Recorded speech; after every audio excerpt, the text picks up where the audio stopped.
And opening up with the bowling, it's Akil Hussain, who didn't play in the ODI squad. In fact, he must have arrived in Barbados, if not yesterday, the day before. He's been playing in the UAE in a T10 league, and we're about to get underway here on TalkSport 2.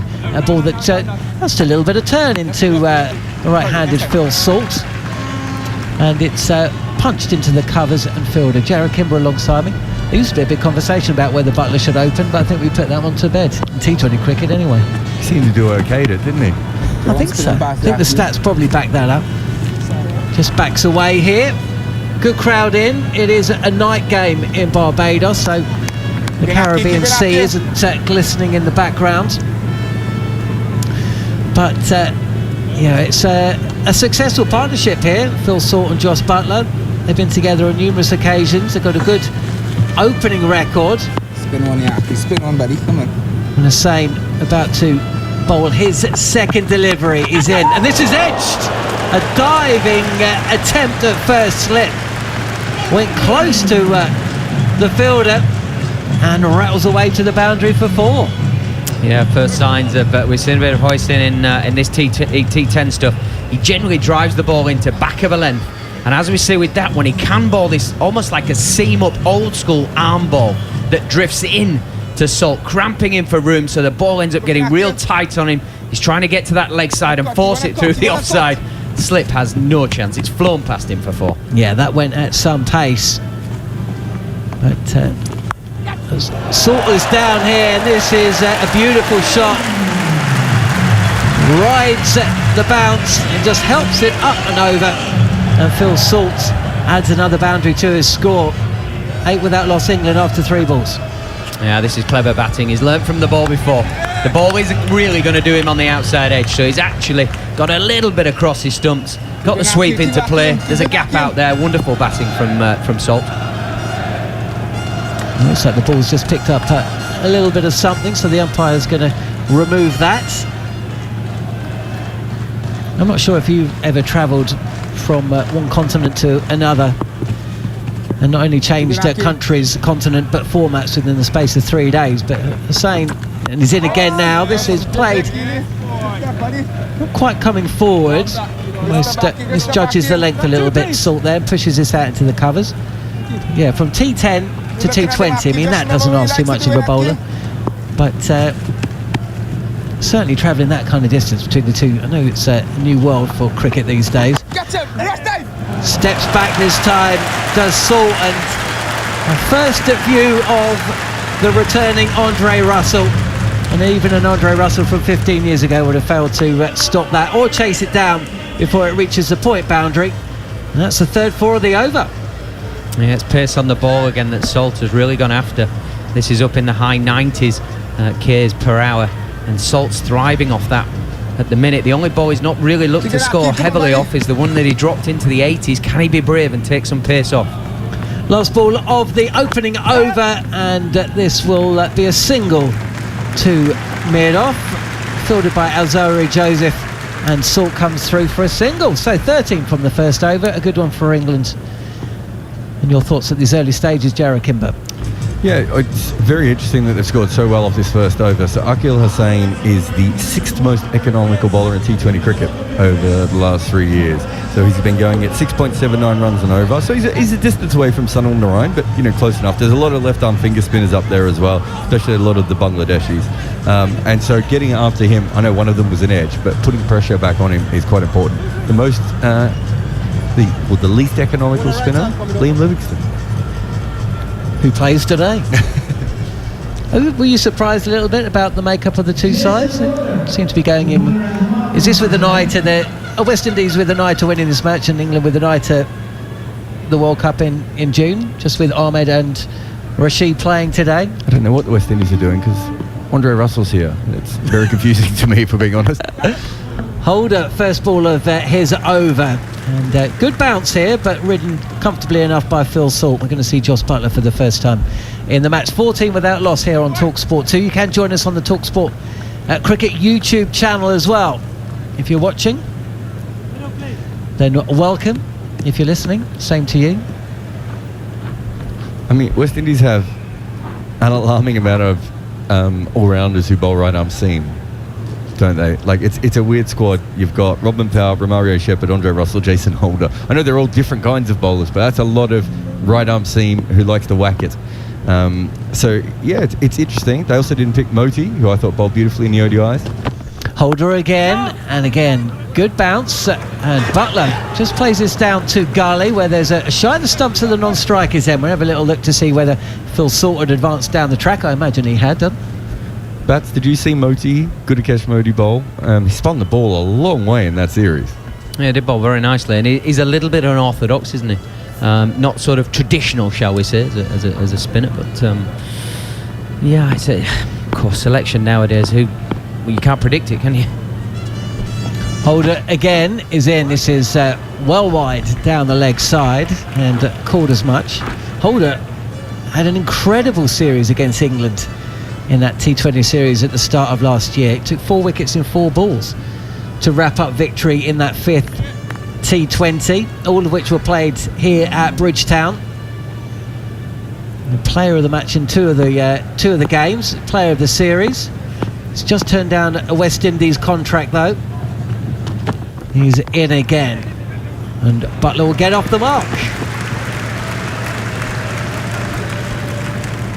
Definitely good bounce from Holder, going into the splice of the England captain Joss Butler's bat there. That's high on the bat. Hits the bat hard. Anybody watching or knows Holder would know that his speeds are not particularly fast, but with his height and the strength of ball that he possesses, it hits the bat very hard. And he's got a terrific record against England, of course. Darren Sammy, the new coach of the West Indies. Oh, he's been in position for about 6 months now. Down the leg side again. There's a little shout behind the stumps, but there's nothing on that. So wide will be called again. Would it be fair to say that Sammy's brought a bit more unity to the islands? I'd say so. I mean, look, he's managed to convince Andre Russell to come back. Russell hasn't played a T20 for West Indies in 2 years. Holder didn't play in the ODIs. I mean, a number of this squad have just come back from the UAE. Holder, Hussain, Russell and Myers, all 4 playing today, and all were playing T10. They missed the ODI squad. Fraction more width this time. No timing, and a shot at the stumps of the non-strikers then. So another single. But yeah, that's always the problem, isn't it, with the West Indies? I mean, if you look at the domestic 50-over league, and the top wicket taker is Sunil Narayan, and of course he's retired from West Indies officially. I mean, some would say that he retired unofficially some time ago. But managing to get the players on the park, Fuller and Butler will take a 1 bounce 4 over long on, and the score moves along, 22 without loss. Yeah, it just goes up, and just far too full from Holder, trying to find that little bit of swing that he does have a great skill set to find that outside edge, but this time, just for a tall man to get that full, it's got to go up out the hand. Joss Butler is never missing out on that. I don't think his position was perfect, but he just persuaded it over long on. Nice start for him. Just drags the length back a touch, pushed into the covers, no run. Jason Holder in the power play in the last 2 years has an economy of 8.26 and a bowling average of 49. So he hasn't been bowling there a lot. He hasn't been bowling there particularly well. There is a bowler in this team. There were 2 bowlers in this team. Romario Shepherd, who goes at 8.3, and Alzari Joseph, who goes at 8.7. So I'm not sure after this start exactly where they throw the ball. The one bowler they thought would go very well, Akil Hassan, has gone for runs. They've already used one of their seamers. They've only got other seamers who also get hit in the power play. So it'd be interesting to see what their changes are. Oh, we've got the overclock. Of course, it's the first match where officially we have the stop clock. Essentially, you've got 60 seconds from the end of an over to make sure you're in position to start bowling the next over, and seems to have worked. He didn't have to go far, Akil Hussain, though, did he? Not really. He's got about 2 steps in his run-up. Yeah. It's the rest of the team as well, though, I suppose. Hussain is going to bowl his second over. The first one was expensive, no timing as Salt pushes this up to Alzari Joseph at mid-off. No run, 22 without loss. Something in the speed there is round at 90 clicks. He has been up as quick as 98. There's just a little bit of hold in the surface when he just brings that speed down a fraction. Hussain again. This is edged, well, leading edge really. Deceived by pace, possibly. Salt goes through with a shot, and this balloons between point and cover point and away for a couple of runs, but he wasn't in control of that shot whatsoever. I don't feel it. Yeah, Salt persevering with trying to get leg side of the ball and trying to force against that angle in through the offside, and that time just sort of spewing off the outside edge. A bit of a nothing shot from him. It was almost as though he was trying to place the ball but along the ground, but the ball just lobbed up really. That was a fortunate moment for Salt. It's what Hussain feeds off. He's expecting, because he's a left arm spinner, that people think it's going to spin away from the bat. He feeds on going into that right hip. Salt again, this is the wrong line. Clipped away off the pads and an easy single. West Indies had this problem in the ODIs as well, didn't they? I mean, Romario Shepherd, I think his economy was 12 against England. Does pick up wickets, but I think they started this with Matthew Ford, who is in the squad, doesn't play today on debut. But did Shepherd, who was opening the bowling? It was only a few days ago. It was Shepherd and Joseph. So Joseph has been struggling for a long time with the new ball. Shepherd isn't a new ball bowler, but they gave it to him. He bowled really well in the middle overs when he bowled where he should be bowling. But yeah, there does seem to be an issue there. They've got a couple of younger players who haven't come through the way they would like. Flex of the knees by Butler this time. No run, 25 without loss. I mean, they would have expected one of O'Shane Thomas and Obed McCoy to be at least a regular player by now, and neither of them are that close to being that. Saying again, fraction more width, and this is driven mid-office position wide, beats the fielder and reaches the boundary. 29 without loss, England.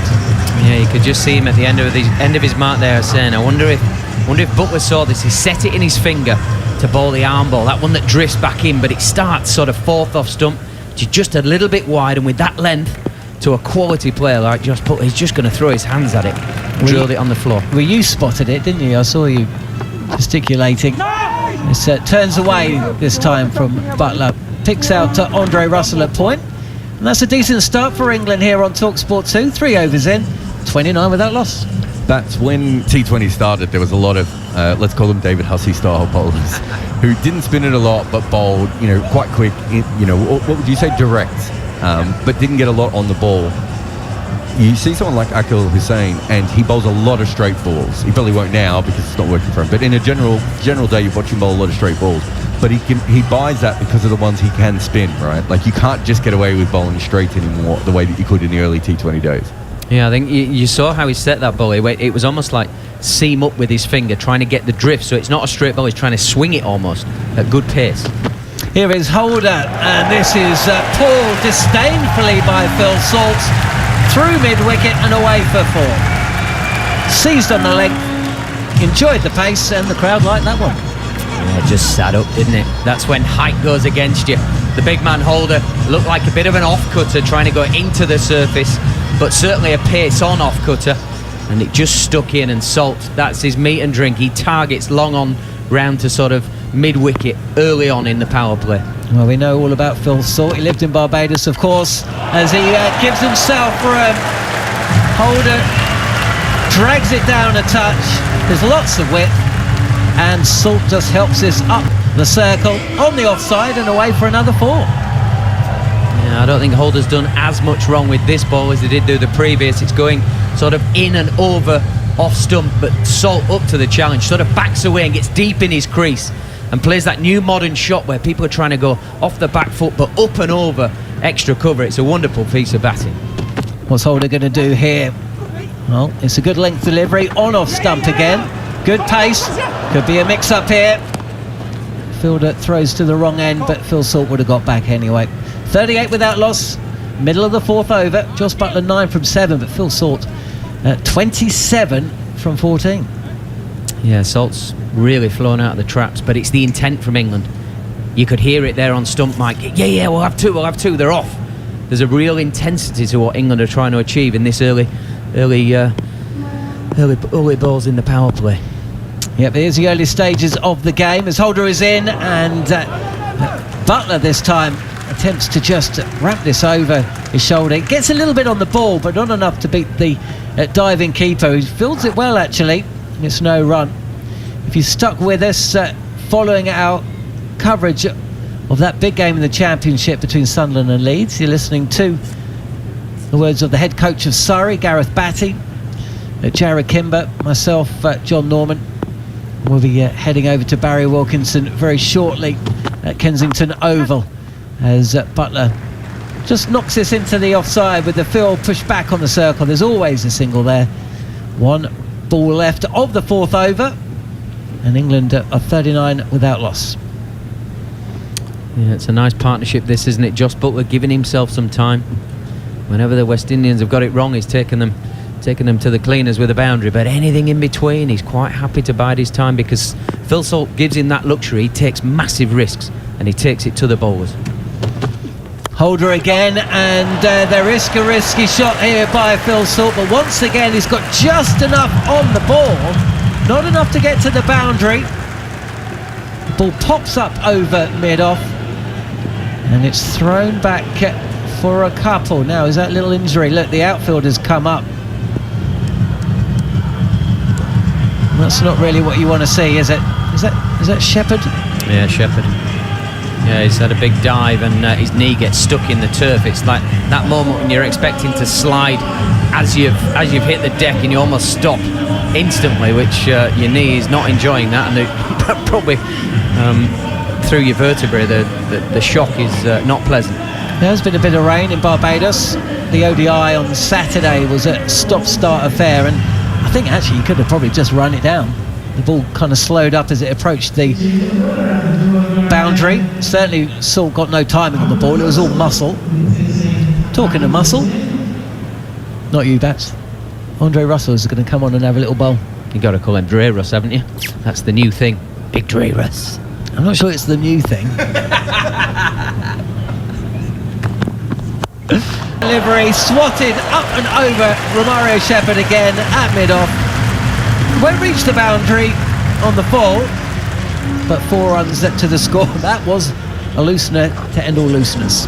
Yeah, and Butler hanging back. He's looking for that top of the stumps or even shorter length. They've obviously decided that this pitch is pretty good. You can hit through that back of a length. There's not a lot happening, and it's a pretty authoritative start for Butler against Russell.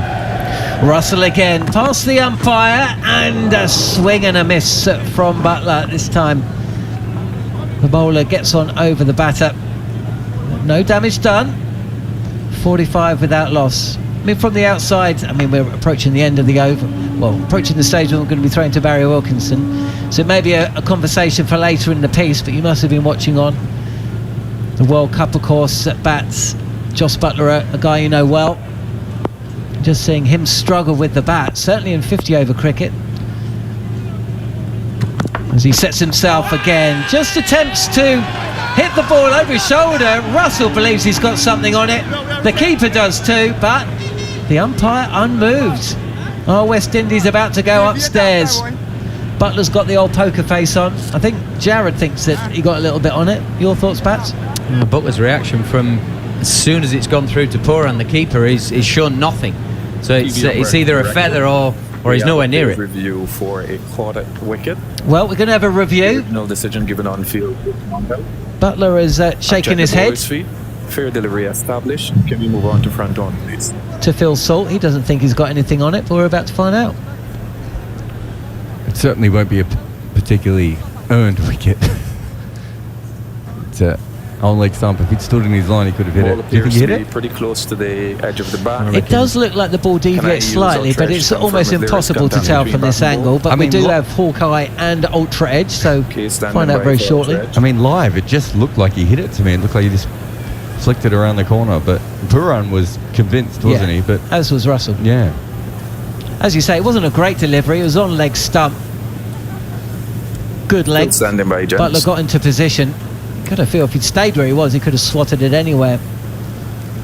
Well, the bowling team are moving back to their marks. We haven't seen anything here. Let's have a look. Stretch comes up.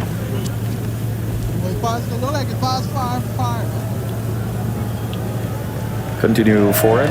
back and forward. There's Well, a flat line as the ball goes past the bat. Very often I'm when you satisfied listen, there is no contact between bat and ball. I'm going to go back to Nigel on field. Nigel, I'm going to ask you to stay with your original not out decision. Go on screen now, make your signal. so there we go. Butler didn't touch it, and the crowd will have given you that indication. Predominantly English crowd, but a good one in today. 45 without loss then, as Russell returns, and another swing and a miss. Yes, leapt up a little bit more, and Butler feels that should have been called for height. Yeah, I think that's that shot there, and the way he's gone about trying to hit the ball possibly says where Josh Butler is with his movement and his confidence with his batting. He's taken a bit of a hit in the World Cup, etc. Played nicely in a game a week or so ago, but it takes a bit of time to get that fluid movement back. Russell again, 3 dot balls, and Butler does connect this time. More movement around the crease, and he turns a full delivery, clips it up and over. Fine leg for 6. 50 up for England in the 5th over. Butler's hit 10 from this Andre Russell over. If in doubt, go to what you know. Josh Butler's tried it a couple of times, trying that ramp over fine leg that's up. Russell generally likes to go back of a length, so if he goes back of a length, almost got him previous ball, but then he's got to change his length. Can't keep doing the same. He's gone fuller, up and over fine leg for 6. Wonderful batting. Last ball of the over, and Butler again is deceived by a slower delivery, loses his body shape, but 10 from the over. Butler moves to 20, Salt 29, and the score here on TalkSport 2 England, after being asked to bat first, 51 without loss. Bats, your thoughts? I think it's quite a nice combination, this, not just on what we've seen in front of us. Salt goes real hard and takes the game to the opposition. It gives Butler a few balls to get into it. We've seen Josh in the last sort of 5 or 6 balls, as soon as Russell's come on, he's looked to take the attack to him and thrown caution to the wind. So I think it's a nice looking combination from England, and so far so good. 51 off 32 is a nice start. Well, from one nice combination to another. Let's head over to the Kensington Oval. Your commentary team, Samuel Badri and Barry Wilkinson. Yeah, thank you so much. And it's going to be Alzari Joseph, 26 wickets in 17 matches. Here he comes in on bowls to Salt, and Salt gets the delivery that's wide and down the leg side, pretty much like what we saw from Jason Holder. Signal wide now by the umpire, and that's another sundry to push the total to 52 without loss. If you missed the teams, the West Indies, Brandon King, Kyle Mears, Shea Hope, Nicholas Puran is keeping tonight. Shimron Hetmyer, Rovin Paul, of course, captain. Romario Shepherd, Andre Russell, Jason Holder, Akil Hussain, and Alzari Joseph. I'll give you England again just after this delivery from Alzari Joseph. Steams him from the Malcolm Marshall end and bowls to Salt, and Salt is hitting this straight back down the ground. That's gone for 4 more. That as straight as an arrow. It was airy-fairy, but very effective, and the England side are certainly making hay while the sun is not shining. Samuel Badri, 56 without loss. Yeah, a rollicking start here from England. Remember, they were sent in by Rovman Powell, so they didn't know what sort of surface they were encountering, haven't not seen before, but what a start it is. This combination has worked really well. Here he comes in again and bowls to Salt, and Salt this time tails away, hits us in the air. This time it's going down to third man, and that's gone all the way. Going once, going twice, sold for 6 to Salt. 39 he's gone to, 62 without loss, and my goodness me, the England fans are certainly having a treat at Kensington. It's been an assault from Phil Salt. He has been striking the ball really cleanly on either side of the wicket, and has been controlled aggression as well. It's not just been wild swinging. He's picked where he wants to hit the ball. He's hitting with the breeze on this occasion, that last 6, and it has been all out aggression. Joseph in again and bowls to Salt, and Salt this time is getting one on the line of the off stump, hustles a single at mid-off. Romario Shepherd is there, the single is achieved. And the thing about it is, England's batting is very deep. You've got Josh Butler, Phil Salt, Will Jacks, Ben Duckett, Harry Brook, who made his debut here, of course, last year, Liam Livingstone, Sam Curran, Chris Wokes, Rian Ahmed, Adil Rashid, and Tamil Mills. So they've got a pretty deep batting lineup, and at this start, after 5 overs and 3 balls, you just wonder what this total could be like. We could be in for a very rollicking night. 63 without loss after 5.3. Here comes Joseph again. Back to his mark, the Antiguan fast bowler, runs in, passes umpire, good start and bowls as he tails away, and this time he's hitting this behind square, is going down towards the boundary. Jason Holt is there, picks it up just about now, and Butler's going to come back for a brace. That's 2 more runs to the total. 65 now without loss after 5.4.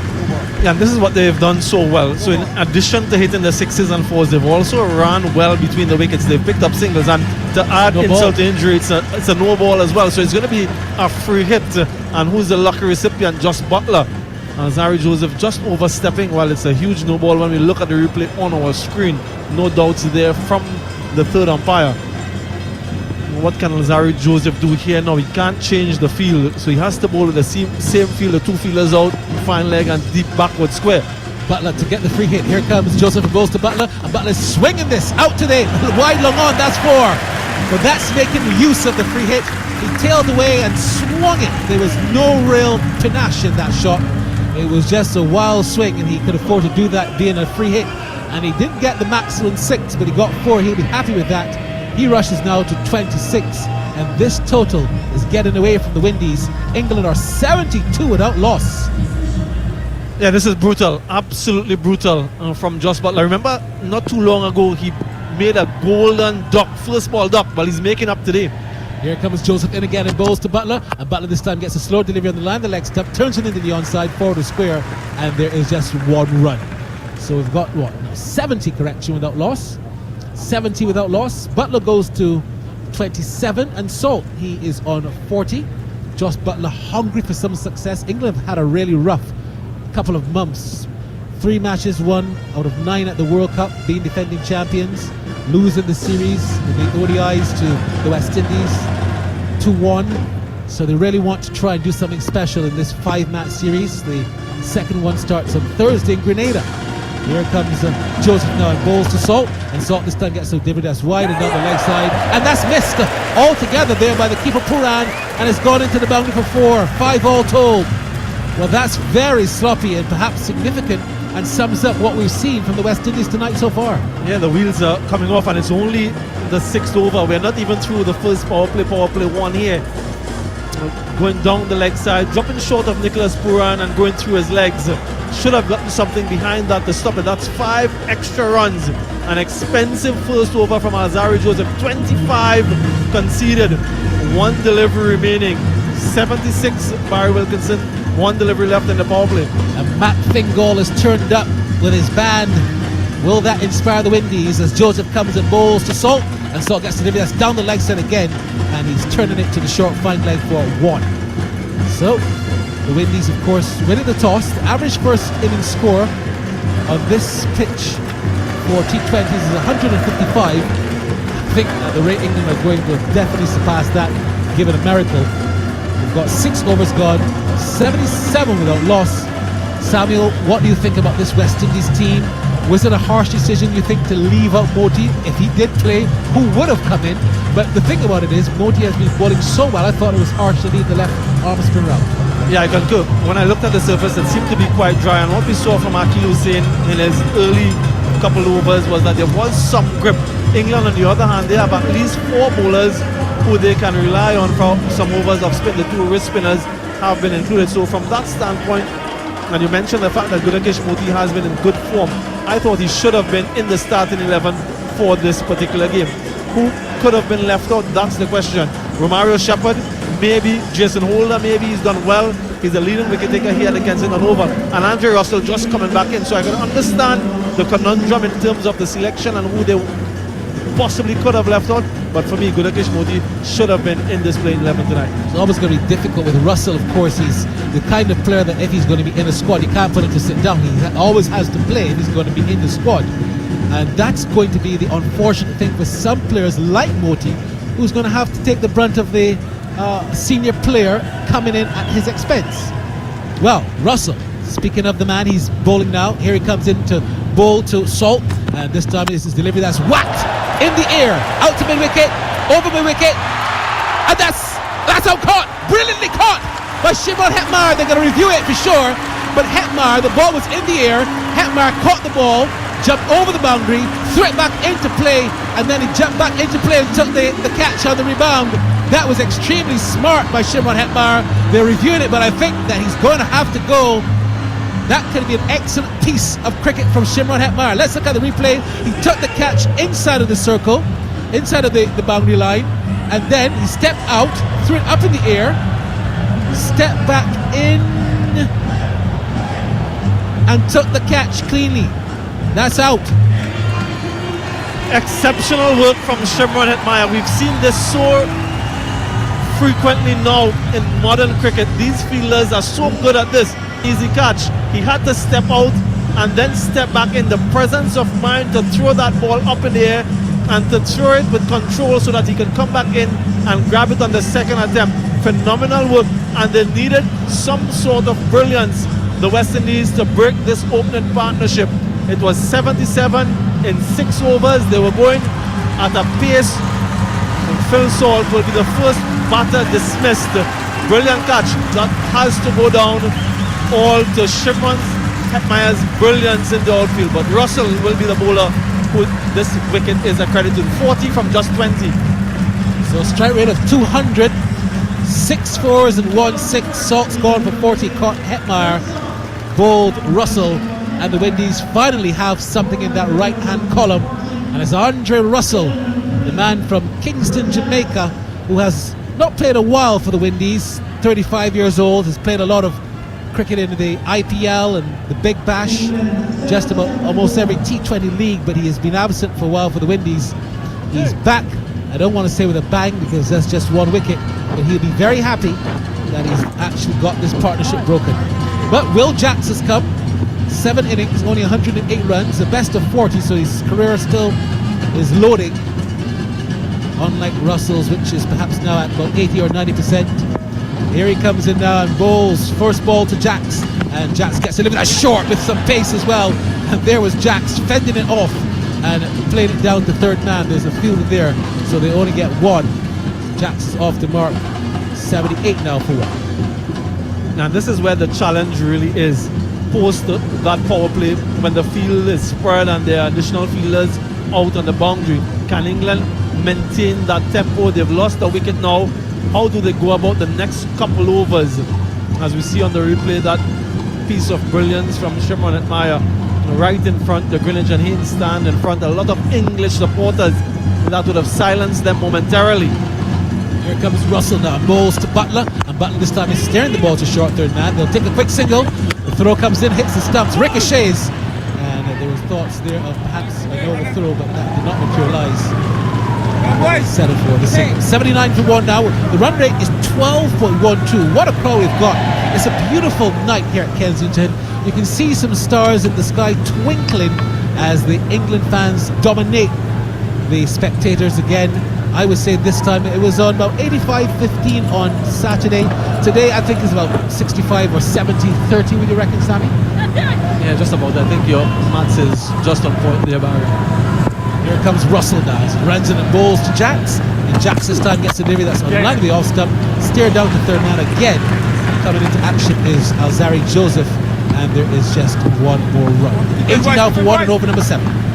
Yeah, this one is shaping up to be just as exciting and entertaining as the series last year.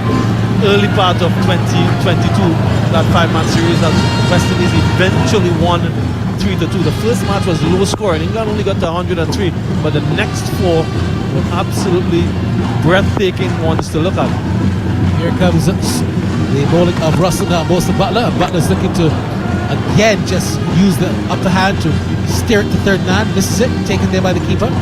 So Nicholas Pooran doing the keeping. You surprised that Hope has not taken the gloves? Yeah, a little bit. I think that Hope might have considered it for a little while. Nicholas Pooran does the outfield really good, but it doesn't matter either way. Both of them are quite experienced and quite skilled at wicket keeping, and both of them are quite good in the outfield as well. Russell now to Butler, who's on 28. Bowls to Butler, and Butler this time is driving straight to cover. No run there for him. Looks to me like Brandon King. That cover there picks up. To end the over, 7 overs gone. England being axed about by the Windies are 80 for 1, with Jacks on 2 and Butler on 28. 16 dot balls.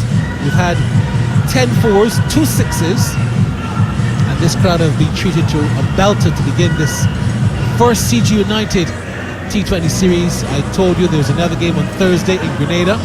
Then there's another one in Grenada on Saturday. Then it moves to Trinidad and Tobago for the finale at the Brian Lara Stadium, where of course there will be 2 matches on Thursday and then Saturday. So all set for what should be a thrilling T20 contest.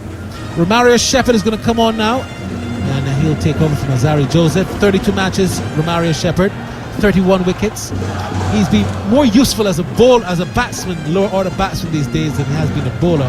He's definitely got to tighten up on that aspect. Here he comes in now as he passes umpire Gustard and bowls to Jackson. Jackson driving, square of the offside. This is going to go towards the boundary, but there's a fielder there and there's only one. Hetmeyer's onto it quite quickly and it's now 81 for 1. A very high economy for Romario Shepherd. As you mentioned, it's an area that he is continually working on, trying to improve and to try to bring down that economy. Just want to see how he operates in the spell under some pressure. Yes, England have a healthy start. They have one set batter and another one who's quite disruptive. I want to see if he uses the dimensions on offer as well as that win factor and maybe those slower balls that he's become quite adept at. Here he comes now to Shepherd and bowls to Butler, and Butler gets a good delivery on the line. They all stop, forced to defend. Dot ball is like gold dust in these T20s. Plays it back to the ball and there's no run. So we've got a short third man. We've got a backward point, sweeper, extra cover, mid off, long on, mid wicket on the boundary, and a backward square on the boundary, and a fine leg. So, pretty interesting feel there for Romario Shepherd as he comes in again and passes the umpire, bowls to Butler, and Butler this time is hitting this in the air out to the cover area. He'll get an easy single because the captain, Rodman Powell, is very deep at that cover position and allowing for what was 1 run. But since that wicket, we've seen just about 7 balls consecutively that have not gone for boundary and have just slowed up and checked the score a little bit. Yeah, that's what you usually get just outside the power play. Something that teams have tried to address and they want to continue that pace, but the wicket, that is what really has changed the equation. Yes, it has, as Shepherd is again. Comes in now, bowls to Jackson. Jackson's time tails away, steers the ball again, out to the backward point area, down to the boundary.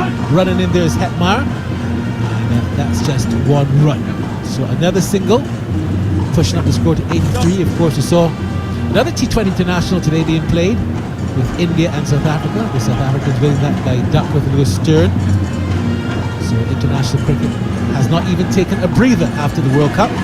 They've gone straight into it. In fact, I think Mitch Marsh was complaining that he was very unhappy that they weren't able to go back to Australia to celebrate the World Cup win.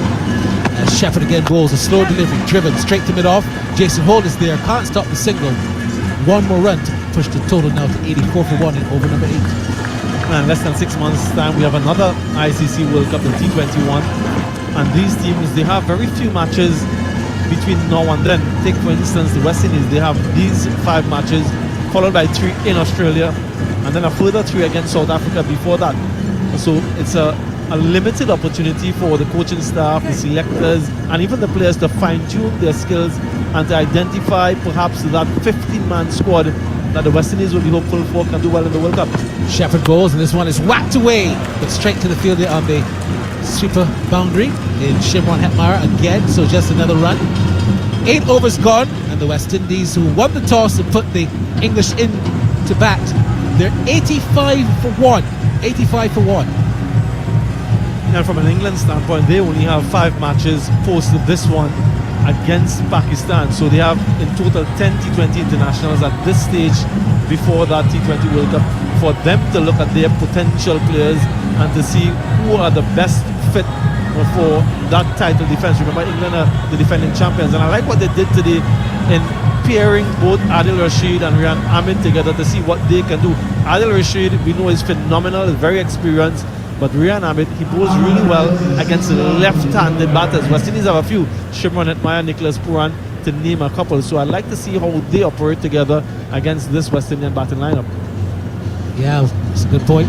It's Jacks on strike as Joseph now is bowling, and this delivery is whacked in the air. It's gone out to long off. Is it gone over? Yes, it has. That's 6. That was pitched on the line, the all-stump. Jacks tailed away. He smashed it high, really high. It was difficult to tell. It was going towards the 3W stand, and in the end it just landed just to the left of the sight screen for a mighty six. The unforgettable night so far. This one pumped straight back over his head. Alzari Joseph, very expensive in over number one, starts off this one with a 6 and he's under pressure. Will Jacks, we saw him in the ODI and we saw how potent and powerful he can be. Here he comes in again now, bowls to Jax, and Jax this time gets one. He's hitting it high. That's gone a mighty, mighty long way. That's another 6. This time it's gone over fine leg. It was smashed high. It actually came off the top edge, and it raced up in the air, way, way down to fine leg, over fine leg. Back-to-back 6s on both sides of the ground. The first over long off, the next over fine leg. Alzari Joseph being taken to the cleaners here. Yeah, opposite sides of the ground. This one was unintentional, but the commitment to the stroke, and guess what, Barry? It's another no ball. Oh, that's another no ball. Not good enough. His second from Alzari Joseph, and from both ends. He was bowling from the Malcolm Marshall end when he delivered a no ball. They've switched him now to the Joe Garner end, and he's overstepped there. So guess what? Jax has got a free hit. He's on 17 and it's 98 for 1. Can't change the field. This is a free hit. So here comes Alzari Joseph now and bowling the free hit to Jax. What would he do? Tails away, and he's playing this with a mightily big, thick edge down to the short third man and can't score. Bad luck there for him. Yeah, he doesn't need an invitation to go after the ball in Will Jacks. He's batting every delivery as though it's a free hit, and the one that was actually a free hit, he wasn't able to score from, but he's made up his mind. He's committed to playing his shots. He's hitting with the wind, batting from this end, so anything that is marginally short, he will take on the fielder in the deep. But Alzari Joseph, how expensive he has been so far. What can he do to redeem himself? He's looking to make a change in field. He wants to bring someone in. The deep backward square comes into the inner circle. Mid off goes back to long off. So possibly thinking of a fuller length. That last delivery was a Yorker that was guided straight to short third. What does he do now? Well, he steams in now and passes the umpire and bowls. And this delivery is whacked again. It's in the air. This is a chance for a catch at cover. Catch taken. Or did he drop it? Taken in the end by Brandon King. Really good catch. Jason Holder was running in as well from the long off. Brandon King was running from the cover, and it was hit so high. Brandon King in the end had to dive, but he controlled the catch well, and England have lost their second wicket, and the mighty, mighty Alzari Joseph, who's taken a blundering tonight, has actually got one in the right hand column. Yeah, a redemption of sorts for Alzari Joseph. Jax goes for an impactful 17 from just 9 deliveries. West Indies, they picked their second wicket, desperately needed. England, high octane start from them, boundaries galore, and that continued attacking approach we've seen, and it's Ben Duckett who will be the new batter. But it was a fantastic catch from Brandon King in the night. You don't really have that depth perception, so you're not entirely sure how quickly that ball is dropping. He wasn't sure too of the fielder that was coming in, Jason Holder, around his right shoulder, but he kept his eye on the ball all the time. This moment had to dive forward to clinch a clinical catch. So 2 good catches from the West Indies so far to result in those 2 wickets. Ben Duckett, 12 innings in T20Is, 301 runs, a best of 17 not out. So the only left-hander in the top 5 for England comes to the wicket. Yeah, Ben Duckett, who has been playing all 3 formats of the game, which is something you don't really see a lot for England. A lot of the England players have either been just playing white ball cricket or red. He's playing all 3, so they obviously are quite happy. Something quite special about Ben Duckett. They look at that catch again. Very well controlled catch in the end there by Brandon King. So Duckett to face his first ball. Here comes Joseph now, bowls to left-handed Duckett. Duckett has turned this one into the onside to get off the mark just for the square for 1. And that would take the total now to 99, is it? For 2? In fact, 99 for 2. Butler, still a couple of balls left. Butler's on 30 from 24. Now with the left-handed Duckett at the crease now, I just wonder if we would see the reintroduction of Akil Hussain or Captain Rodman Powell will think twice about bringing him back on. I was just thinking prior to that dismissal to reintroduce the spin to sort of slow things down a little bit, but now with the left-hander there, that plan might change a little bit. A lot of medium pace bowlers available for Captain Rodman Powell, and we'll just have to continue with that. Even someone like a Kyle Mayers, just to slow it down a touch and use those slower deliveries. So here comes Joseph now, and balls, and this delivery is outside the line of the off stump, not timed at all. Very well fielded by the bowler, who's fielding his own bowling. Played back to his right, jumped over the pitch, picked it up, and there's no run. It's just one shy short of the 100. You would have expected England at the rate they were going at to be there by now, but they have been definitely checked in terms of their run rate. West Indies have been pretty good in the last 3 overs or so. Pretty good captaincy by Rodman Powell. As Joseph comes in now, the final ball of the ninth. Bowls this one that is driven. Square the offside. That's going to go towards the boundary. That's gone for 4. It was a little dab, a little late cut. And it was able there to elude. Looks to me like that's Shehope. And it's gone into the boundary for 4 runs. So the 100 finally comes up. 103 for 2 after 9. Duckett is on 1. Butler's on 4. We had Salt caught Hetmeyer ball Russell 40 from 20. And we also saw Jacks caught King ball Joseph for 17 from 9 with Brooke, Livingston, Sam Curran, Wokes, Riyad, Rashid and Mills to come. 11 extras, 103 for 2 after 9. Here's Samuel Badger. Yeah, too many extras for me. In only 9 overs, we've already seen 11 extras conceded by the West Indies. It's something that you can ill afford, and in that we've had 2 no balls as well, resulting in 3 hits. Something teams and bowling coaches often talk about is maintaining that discipline, particularly in the shorter formats. You don't want to give opposition teams extra deliveries and extra runs freely. You now see the reintroduction of Romario Shepherd from the Malcolm Marshall end, bowling to Ben Duckett for the first time. He has a short third, backward point. He has a sweep on the boundary and protection on the leg side too. Here he comes in on balls, and this one is driven out to cover, but there's a fielder on the boundary. He'll run a couple of steps to his left. That's Andre Russell. Picks it up, throws it in, and there's just 1 run. Did you believe that Russell was fit enough, good enough to get back into this team? Yeah, Andre Russell has done it for such a long time for so many teams that he's played for. 35 years of age, and with that T20 World Cup just less than 6 months away, I think his recall is an intention, a clear intention from the selectors that they want to see what he can do. Slow delivery on the line, the off stump, pushed out to cover again.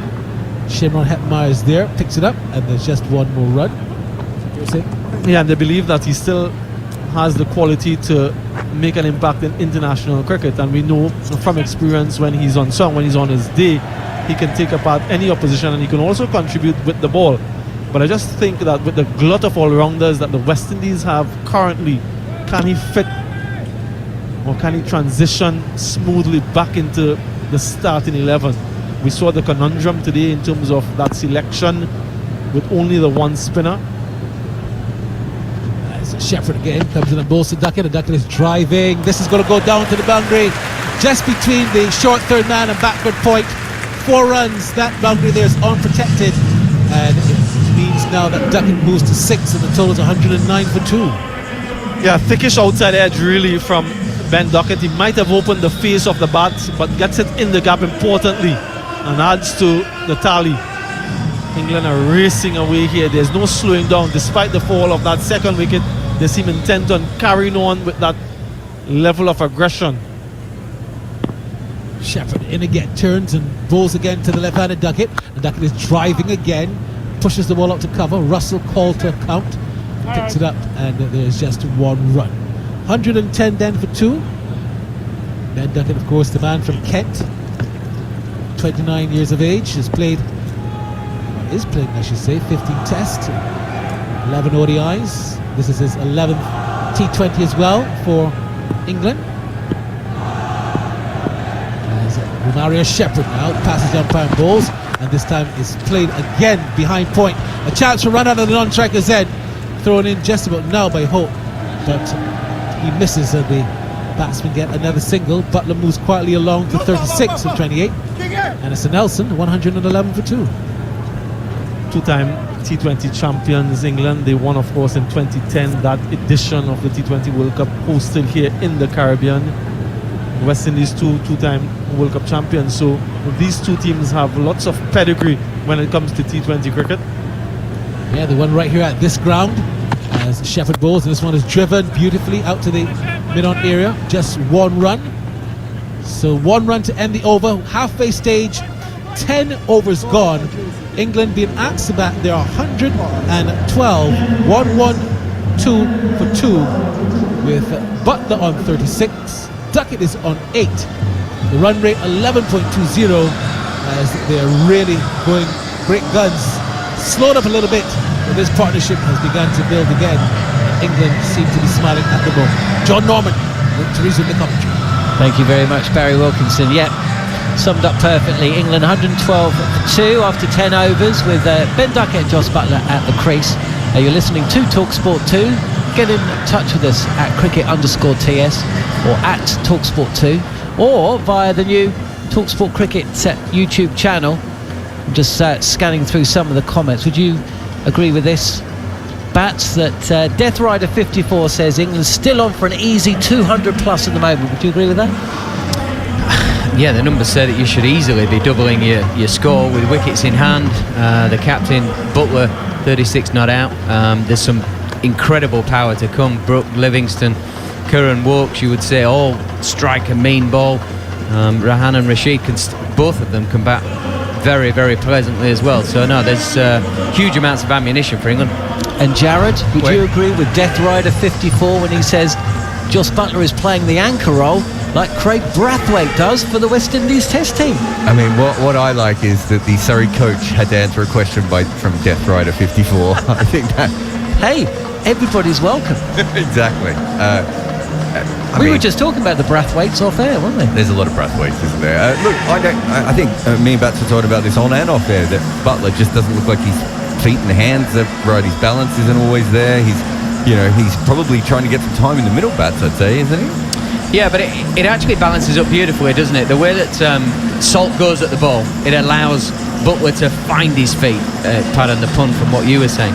And then Jax has come in and played out Jacko Canny. He goes hard and looks to take the game on again. So the scoreboard is always ticking along, and does Jos need to take some of the risks that the games sometimes present themselves? You don't when those two go as they are doing. And this is going to sound bizarre, but Duckett's not a big fella, but he's a perfect foil now because he hits those gaps. He hits that sort of backward behind point. He'll flip it over square leg. He does that sort of beautiful using the pace, which then the bowlers are changing up for Jos, and they might go into his slot, so he just gets that bit of rhythm. I think his last couple of balls, how he moved up and down the wicket with a bit more weight in his right foot going down the pitch, transition from right foot to left foot, I feel like he's just starting to move a little bit better. The one there nearly ran himself out to backward point. He moved really nicely for that. The words of Gareth Batty, the Surrey head coach. Back-to-back title winners, of course, in your first 2 years as coach. I mean, that doesn't happen often, does it? If ever. Jared, historian of cricket. I don't have any numbers, but I don't want to say anything nice about bats, so I'm sure it happens quite regularly. Never been done before, my friend. Read 'em and weep. Hussain into Duckett. This is down the leg side, clipped away for a single through square leg. Duckett wants the second, Butler's not quite so sure. I remember watching Ben Duckett. TalkSport 2 had the rights to the it was a NatWest Blast at the time, and Duckett was playing for Northants 2016, and he played an innings against Notts in the semi-final, which saw Northants through, and it was just such a classy innings. Butler playing back, clipping the ball into the leg side, fielded by the bowler, 1 run. 114 for 2. Brilliant fielding, by the way, to get to that as quickly as he did. Duckett against left-arm finger spinners has a strike rate of 175. Butler is 123, so there was no reason to look for a second one there anyway. Sweeps hard from sort of straight mid-wicket around to square leg. It's tough to set a field for. Sandy Duckett has got a wideish stance on the pull, no real timing. This is fielded by Andre Russell at mid-wicket. 1 run, 115 for 2. Hussain was expensive with his first over, dragging things back though. He really came to prominence against England in that series at the start of last year with the bat as much as anything. This is fired in a little bit, no timing again from Butler, who swivels and pulls and is going to come back for the second. Decent running, it's not a bad throw. Wasn't quite flat enough though, but 2 runs to the score, 117 for 2. I'm not sure this pitch is quite as flat as the score is saying at the minute. That ball just stayed a little bit low on Butler. Had to really hold his energy through his legs to get enough bat on it and not play over the ball. The odd one's gripped a little bit. We saw that earlier in the piece, didn't we? And as you made mention, he still doesn't quite look like he's fighting himself, basically. And that may be the end of Butler. It is. Hetmeyer running in for the mid-wicket boundary. The top edge with Butler on the pull. And the innings that comes to a close. 117 for 3, and Butler's got to go for 39. Yeah, certainly on a pitch with possibly different pace, different reactions off the surface, drive it into the top of the stumps, which is what Hussain's done. But we're trying to get back and gone back straight, which is a good way to move really if you're wanting to open up that leg side, but it's just stayed in the surface. It's got the top edge of the bat and it's gone high, real high above the lights of the Barbados ground, but not high and far enough out of the ground for Jos Buttler. It was a nice knock without him really finding his fluency, but if in doubt as a spinner in T20 cricket, drive the ball in hard at the top of the stumps and let the surface and batsman error work for you, and it did on that occasion.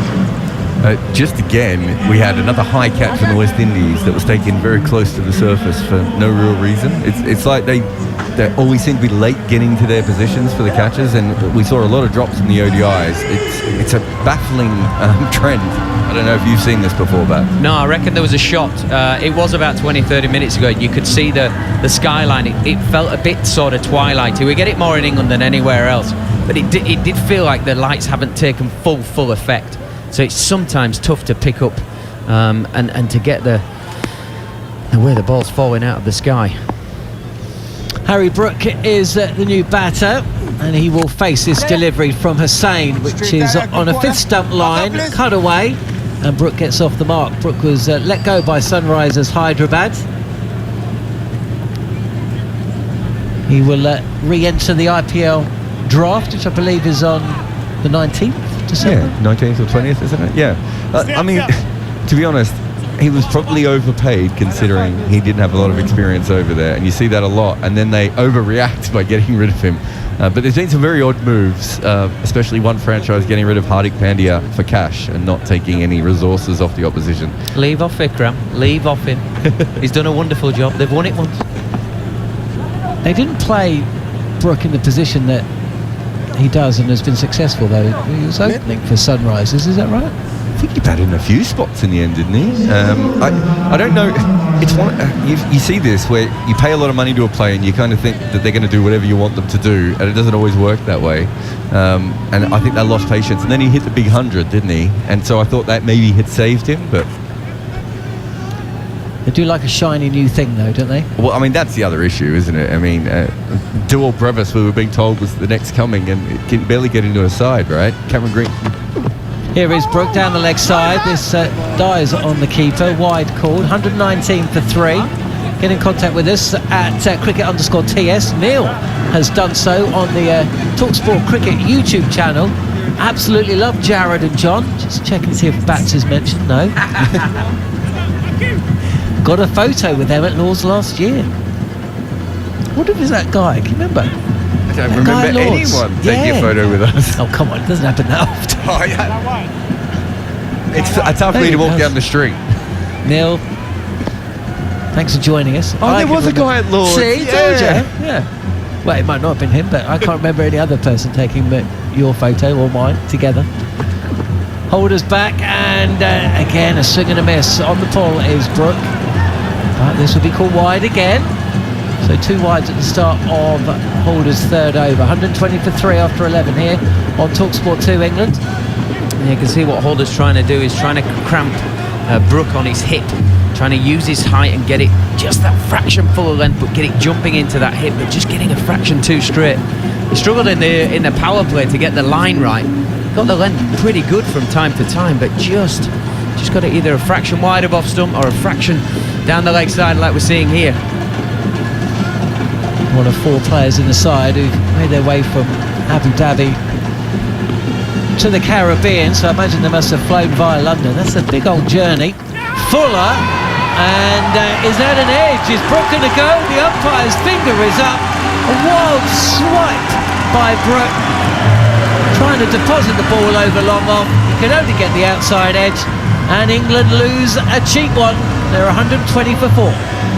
Yeah, it's a slower ball, off cutter, off spinner, whatever you want to call it, from Jason Holder.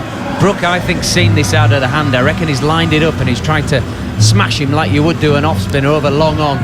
Just not quite got the timing of his movement right and got a big thick edge and turned straight around and walked off, did Harry. But credit to him for walking and saving everybody's time on the modern technology that you don't get away with much anymore. But nice piece of bowling from Holder, following up the 2 wides with a slower ball. Brave to take pace off after already starting your over with an extra couple of balls.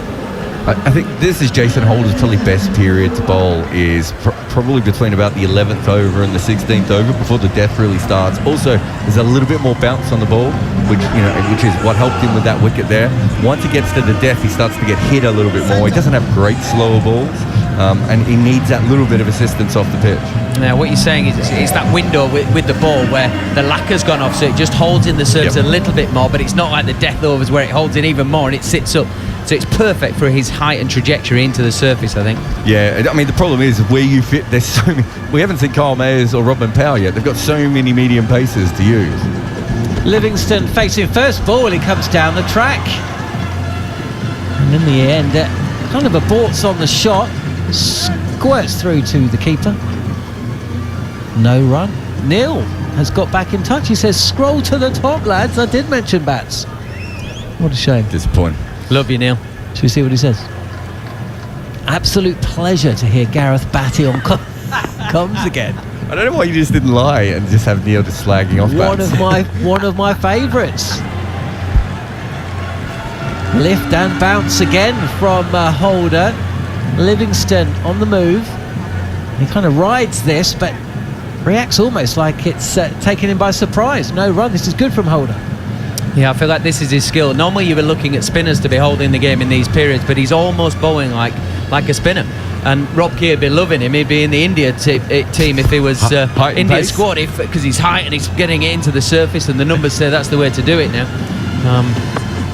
Holder again. Touch Fuller, takes the pace off, and Livingston clips this away for a single. Any thoughts on that selection then? I think we might be talking about that during the mid-innings break. Nothing to do with me. That's above my pay grade. Matt Barton's got in contact via @TalkSport 2. He says, sat by the pool in Coffs Harbour, New South Wales, 28 degrees, listening to this. Cheers, guys. Come on, England. He thinks 230's on. Well, 100 in the last 9 overs. 8 overs, actually. That would be something. I've been to Coffs Harbour. Have you been to Coffs Harbour? Yes, I'm Australian. Well, I suppose I haven't been everywhere. It is a big place. Yeah. And you are from Victoria. Nicely played this time by Duckett. Graceful shot. Saw a lot of this opening the batting for England. Just cut away for a single. 122 for 4. 1 ball left of this over from Holder, which started with 2 wides. Has seen a wicket and only 2 runs from it since that point. So good stuff from him. I saw, I went on a surf tour. I think I'm right in saying a surf tour from Sydney to Byron Bay. And I think Coffs Harbour is between those 2 points. And if it is, pretty sure I saw a shark. Well, I definitely saw a shark. Whether it was a Coffs Harbour, I can't quite remember. Down the track, Livingston, and again, rides about, clips this away. Backward a square on the leg side. Have you ever been surfing, Bats? Sorry, all I could think about was, we're going to need a bigger boat.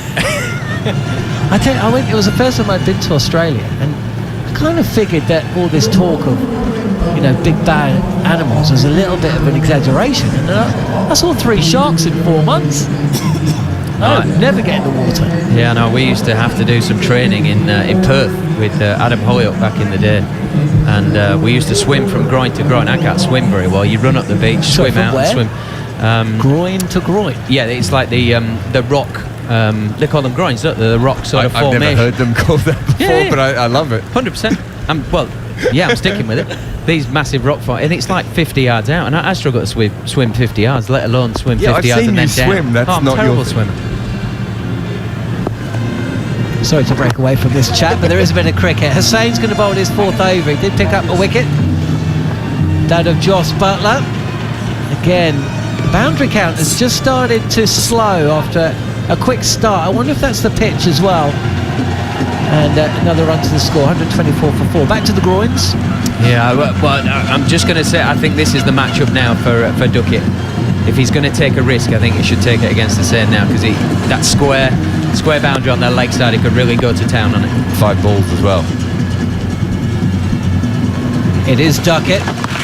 He is on the sweep, no connection. Not sure if this will be a leg bye. Seemed to hit the pad.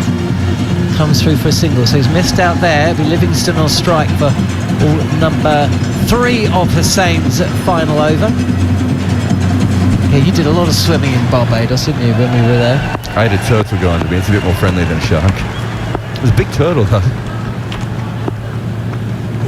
Hussain again, touch wider of the crease, fired in and played up comfortably enough by Livingston, up to long off. So Livingston usually just pushes around the left arm finger spinners. It's got a strike rate of 114 against them. So we now have 3 balls left of this spell. So if I was Duckett, I'd probably be looking for a boundary or to stay on strike here. 12 from 9, Duckett. England at 126 for 4 here on Talksport 2. Wide again. And almost hurried up. A kind of crabby looking shot there by Duckett. Plays the ball down into the ground. Comes through for a single, no big shot. Yeah, I think it was Hussain. He went a bit more square spin, he travelled a bit quicker, looking to take it outside of stump to try and take that leg side boundary out of it. Very smart bowling around the wicket to Duckett, I think. Here's Livingston, 4 from 6. This is bag straight. Angled into the pads of Livingston. Middle stump line. And again, another single. Do you think that... I mean, Livingston's new to the crease, of course, but those 2 quick wickets just seem to have forced England back a little bit, or is it just good bowling, the conditions? Bit of everything. The momentum gets stifled a little bit. Do you take the risk now if you're Duckett? 13 from 10, do you take on your matchup now, or do you actually take it another 2 or 3 overs in and then you push again, knowing full well the pitch is getting a bit harder? You're better off to have somebody in rather than getting another new batter to the crease. There's a lot of combinations going on here, a lot of different thoughts. What would England have done under Owen Morgan? This is tossed up a little bit more by Hussain. He gets out the over well, just another single to the score. His 4 overs spell is up, 1 wicket coming from it, 32 runs, not bad considering the first over went for 13, and after 13 overs, England 129 for 4. No, he's a quality performer, same. We talked about it earlier, he's just come back from the T10, he's got great numbers in that, very good numbers in T20 cricket. Just touching on the Owen Morgan, what would they have done under that regime? For 4 years, he basically said, we are going to play in this manner and we are not going to change. And we ended up winning a World Cup. That was 50 over cricket. Slightly different in 2020 because things happen a bit quicker. I think you need to be fractionally more planned in 2020 cricket than 50 over cricket because there isn't the down periods. So almost every ball is a bigger contest because there's only 120 to go at. I think if this was a Morgan team, he'd be saying, right, that's your matchup, you take him down. And somebody else can worry about the other bowlers. Yeah, that ball where he just knocked it on the leg side, it's like he decided beforehand he was going to score a single. I don't think you would have seen that under Morgan. Shepherd's back movement from Duckett, and this is an outrageous shot, but it's ended up with a wicket. And Shepherd just seems to have the side over England at times. Duckett has picked out essentially short third on the full, and he's got to go for 14. Yeah, you've got to give a bit of credit here to Shepherd. He's watched Duckett, he's watched him move around the crease, he's gone so wide, he's outside the wide line on the offside. Now, I don't know if this is fluke and Hussein's out of position, but he's so fine there, he's almost like a fly second slip, and it's just gone straight into his breadbasket. So I think you have to go all round. That's just an incredible moment from captain, bowler. Everything's just kind of gone to plan there. I think the ball would have gone to that fielder even if he hadn't hit it. because it was so wide. Yeah. It would have got. I mean, it's a remarkable bit of bowling to be able to do that. And unfortunately for Tucker, but we talked about this during the one-dayers. Shepherd is a very clever middle overs bowler, and they kept trying to make him into an opening bowler in that series. But this is where he's very good. He's a very smart cricketer. He obviously watches and can see what the batter's doing. That wasn't part of his plan to bowl it that wide, because it's best part of super difficult to tell yourself to bowl it that wide. It was almost a no ball because it almost missed the pitch. Oh, it was. But you go with the batter now, don't you? So your wide keeps going as the batter Not if moves. the ball pitches off. Is that right? The cut surface. I think that's an automatic no ball now. But he was in about a foot, but it's a remarkable delivery. Remember, Wahab Riaz did that to Steve Smith in 2016, and Steve Smith still flicked him over the leg side for 4 from the same angle. Sam Curran. We'll be getting Gareth back to his views on his teammates, former teammate, I suppose. Cut away, no run, first ball. Spath made a comeback. Again. Well, it wasn't that long ago that Bats was playing. It feels a long time ago. Not to me, mate. Not to me. I mean, it was an incredible fielding position there, isn't it? We're just looking at a replay of the dismissal. But as you see it, it's like Hussain knows that he's tracking to his right. He's always going fine. He's not going the other way. More often than not, you're going the other way. This is played to point by Sam Curran. He's had a difficult time of it, the World Cup. He watched a lot of cricket after a poor start. First ODI, of course, expensive.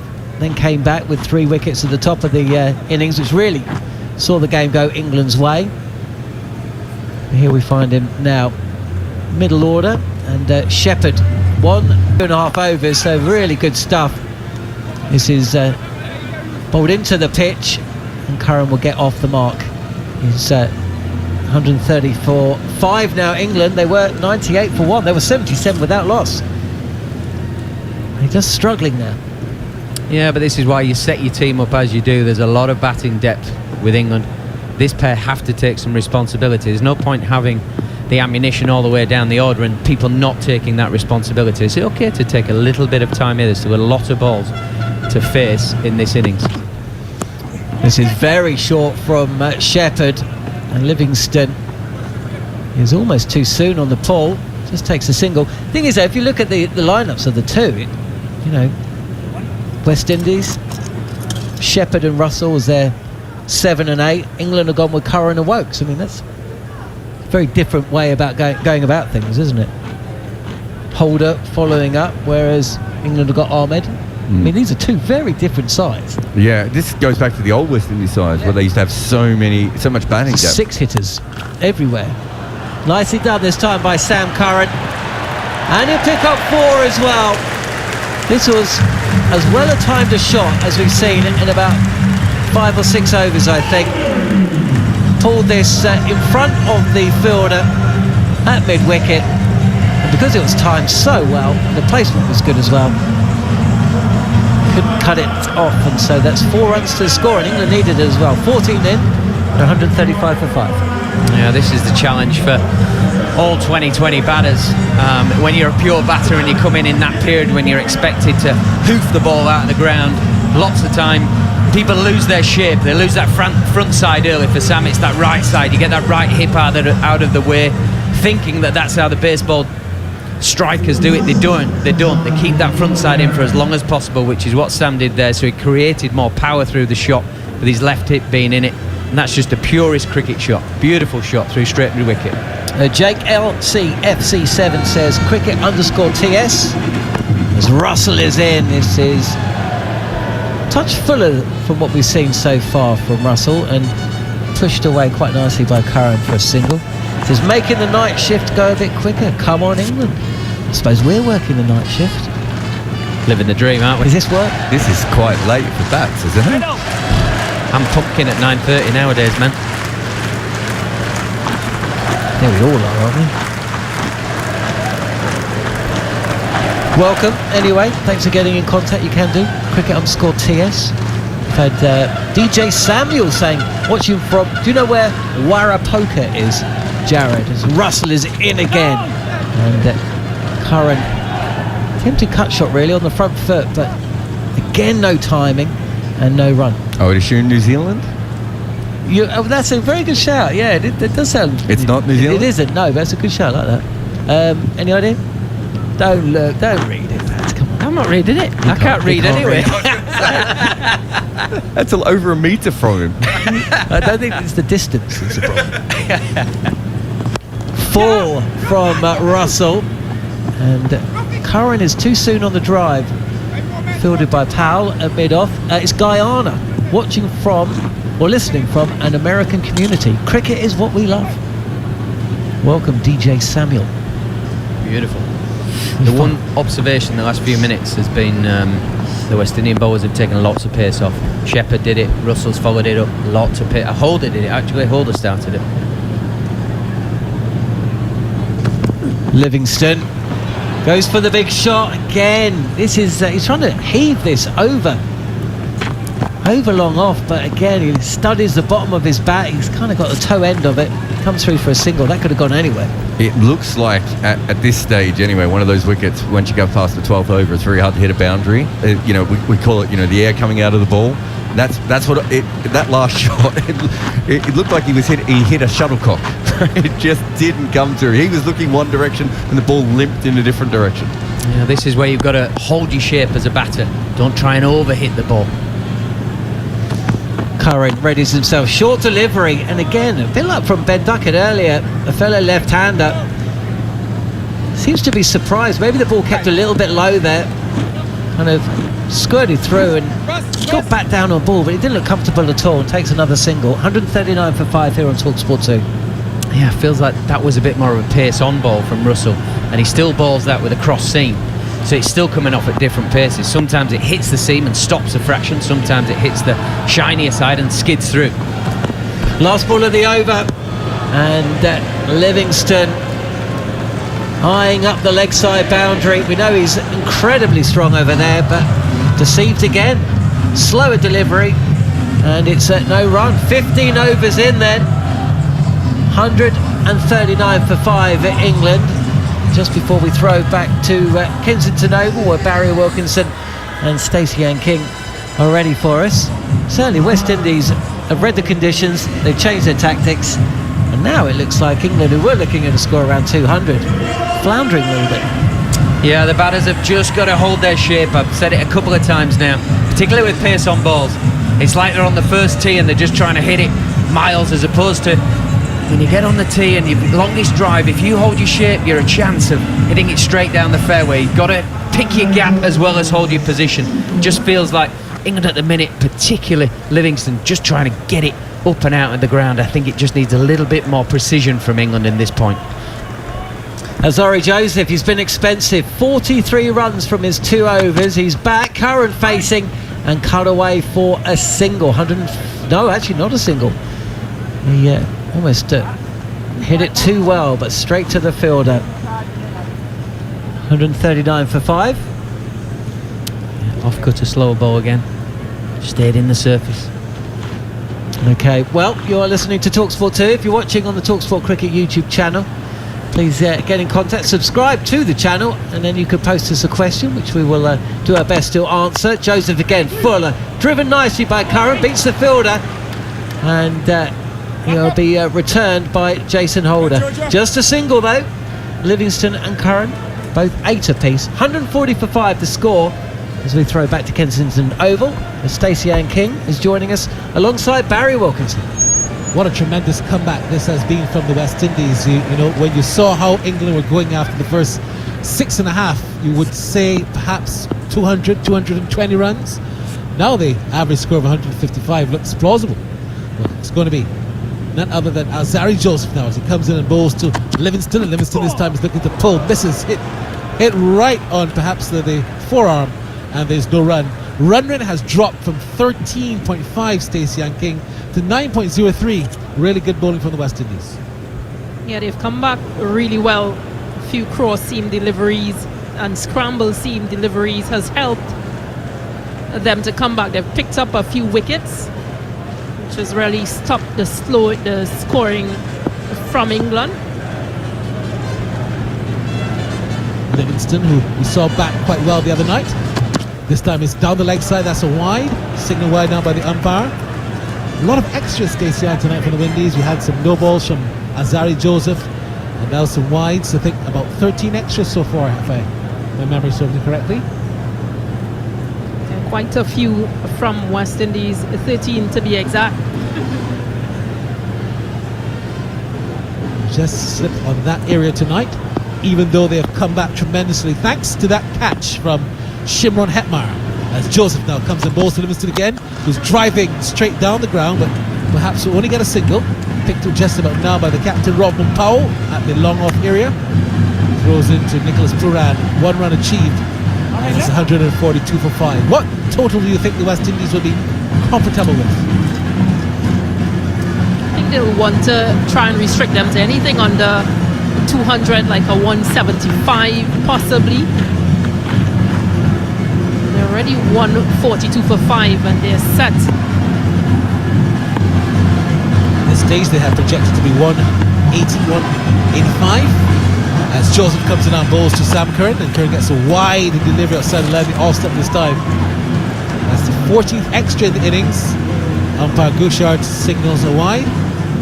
We've got a lady, of course, in the umpiring lineup tonight. The 4th umpire is none other than Jacqueline Williams. That's what you call saving your partner. Thank you so much, Stacey. But she's a lady, so you perhaps would know that. Yeah, I've been to a few matches where she has been umpiring, standing umpire. Tonight, as you mentioned, played umpire. Yes. Joseph comes in again and bowls, a delivery that's cut away out to the cover area. Just another single, so they're operating in singles. We haven't seen a lot of boundaries recently. The boundaries and the 6s and big 4s have slowed up a lot. Joseph, still expensive though. 48 runs he's conceded. There's still 1 ball left in his 3rd.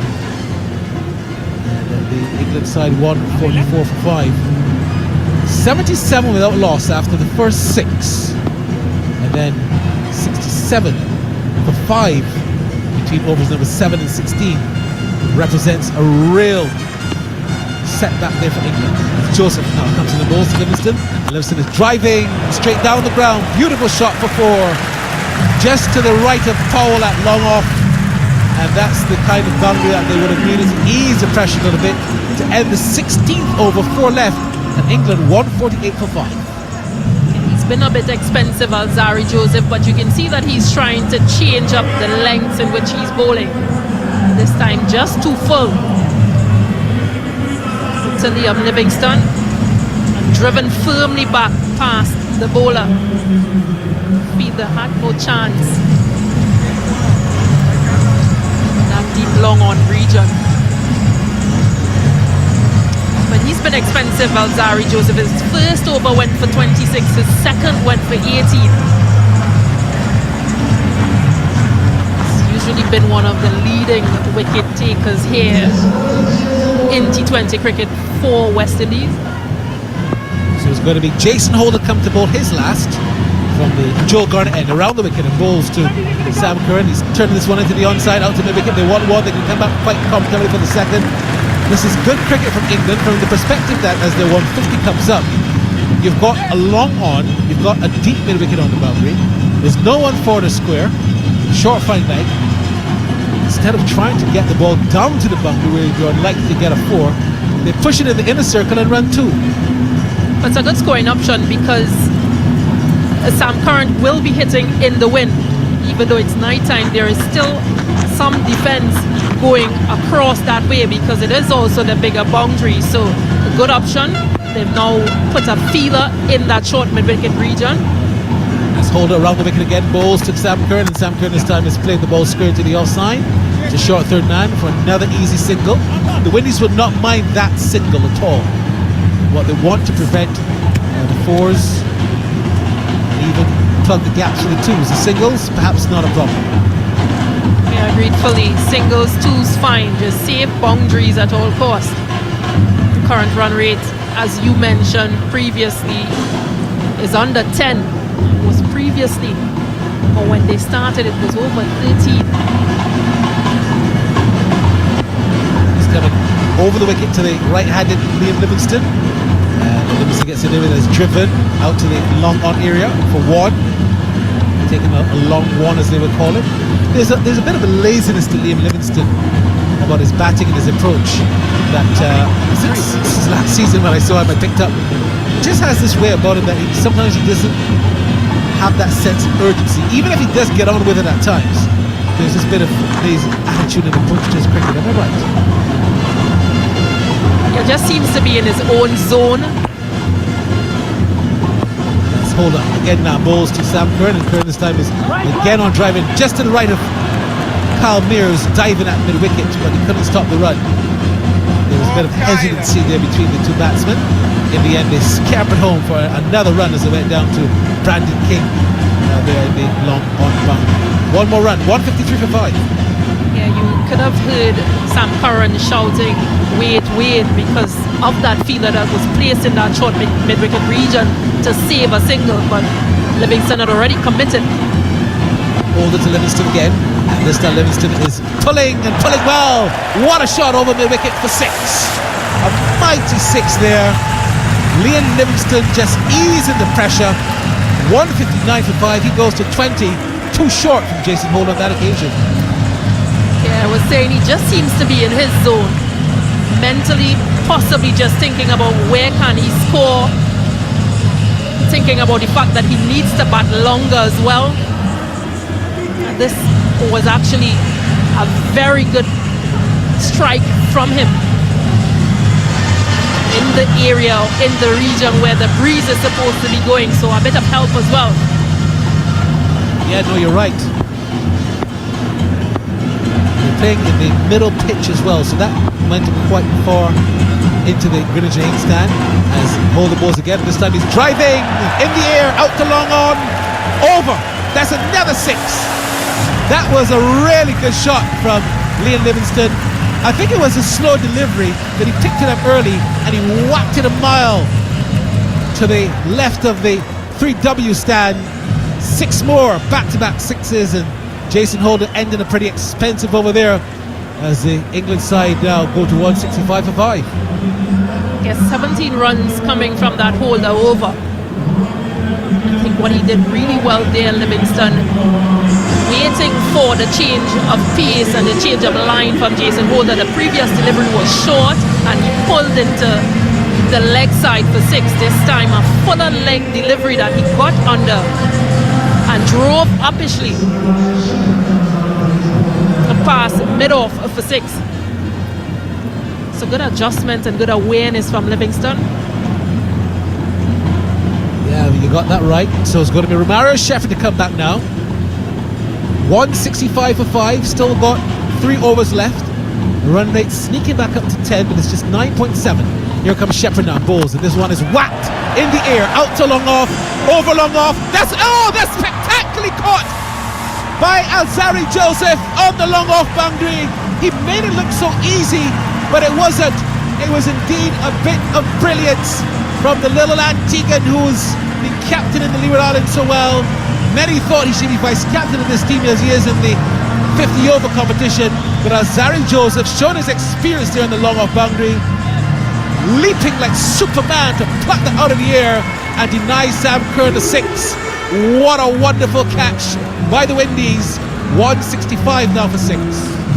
Yes, Sam Curran goes for 13, but yeah, mentioning that catch from Alzari Joseph, almost plucked it from the air, like where are you going? Amazing, good athleticism.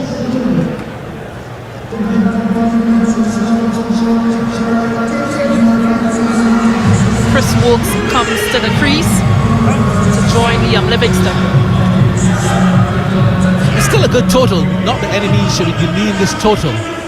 165 for 6 is still pretty good, but they definitely lost their way. And you would have to give the West Indies props tonight for their catching. We saw Shimon Hetmar, we saw Brandon King, and now that one, to me, was not the smartest in terms of good thinking, but that was the sharpest of the catches that I've seen so far tonight. I'm not saying that catches win matches. It really does stand out tonight, whether West Indies win or not. At least they'll have some momentum with those catches and their fielding thus far. Here comes Shepherd now, bowls to Wokes, and Wokes gets delivery. That's a Yorker left delivery, well bowled, has to defend it. Shepherd fields his own bowling and there's no run. Yeah, scramble seam delivery from Shepherd, Yorker length. Talk about bowlers using variations. Shepherd has done well using those tonight.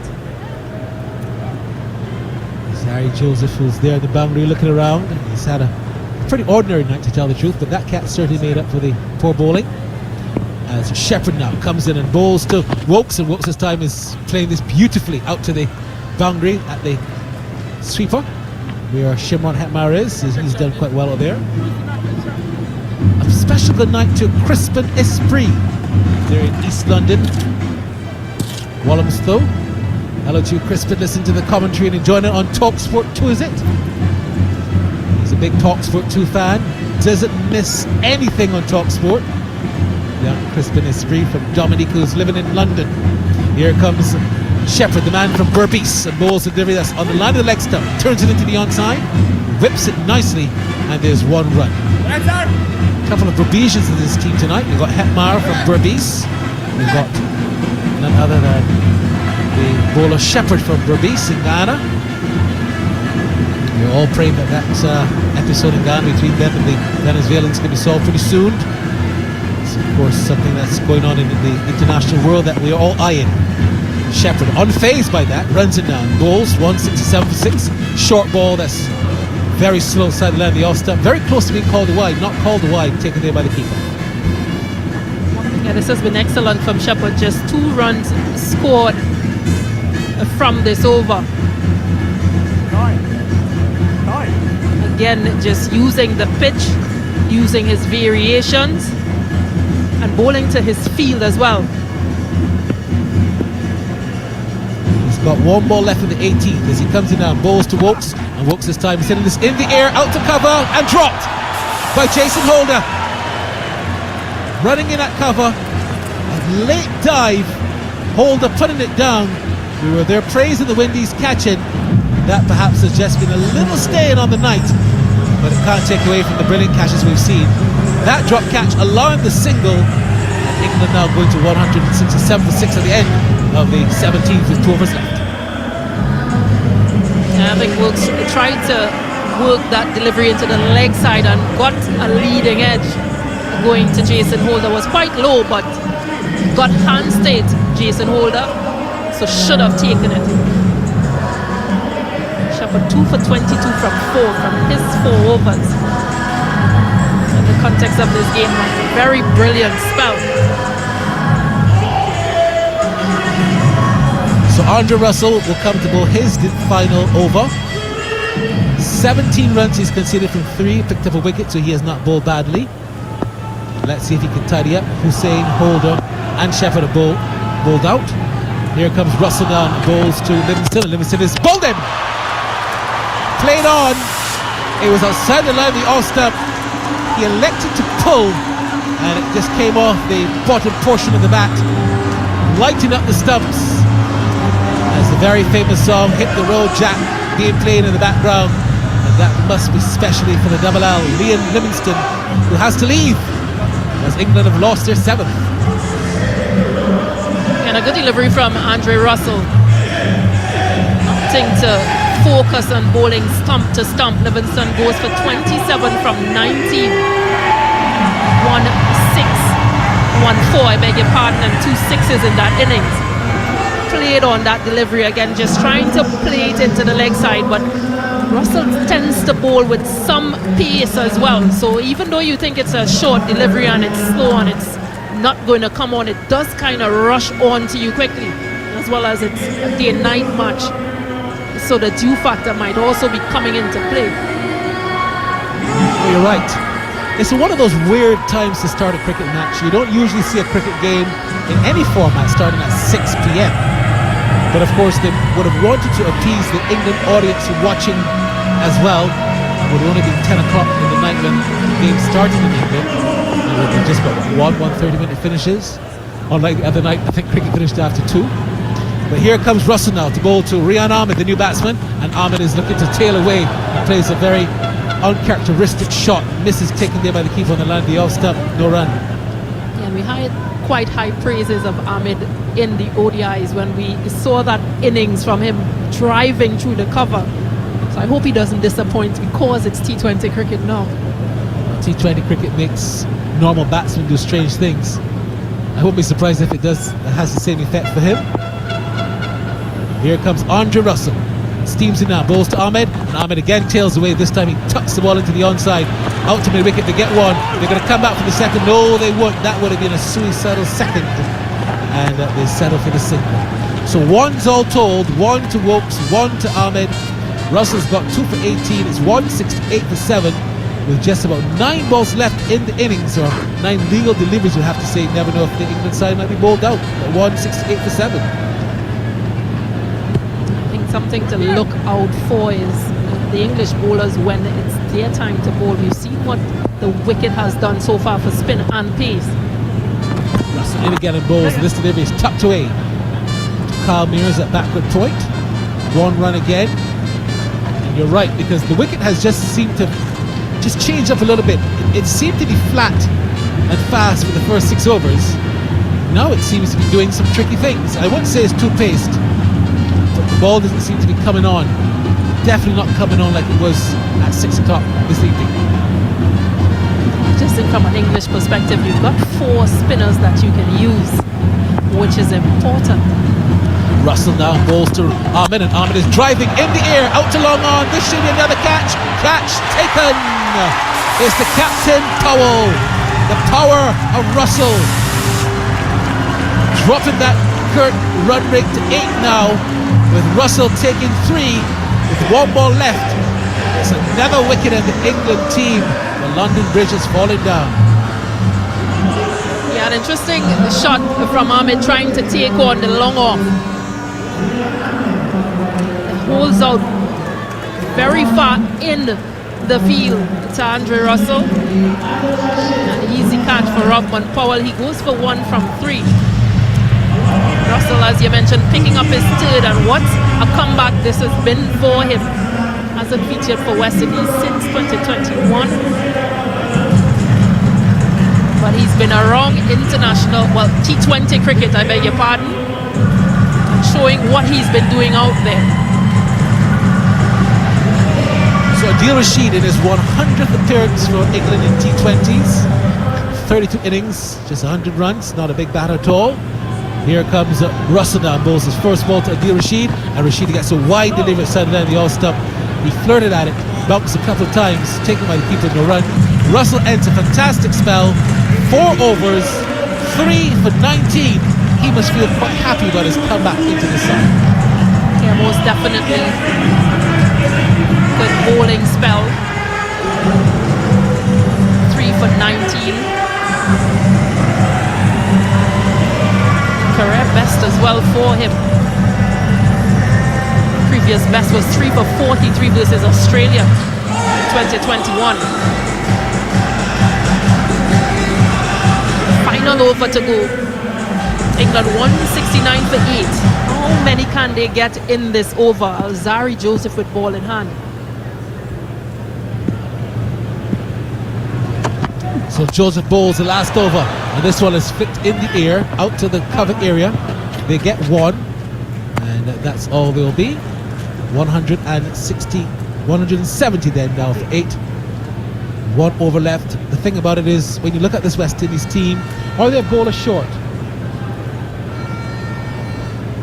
Yeah, no 6th bowler, just 5 bowlers picked. Akil Hussain, Jason Holder, Andre Russell, Alzari Joseph, and Romario Shepherd.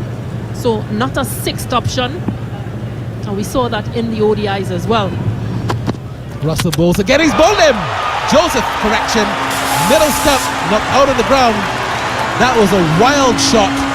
It was short, it kept low, and he swung across it, and Adil Rashid is bowled all over the shot. And now England are down to 9, 170 is their total.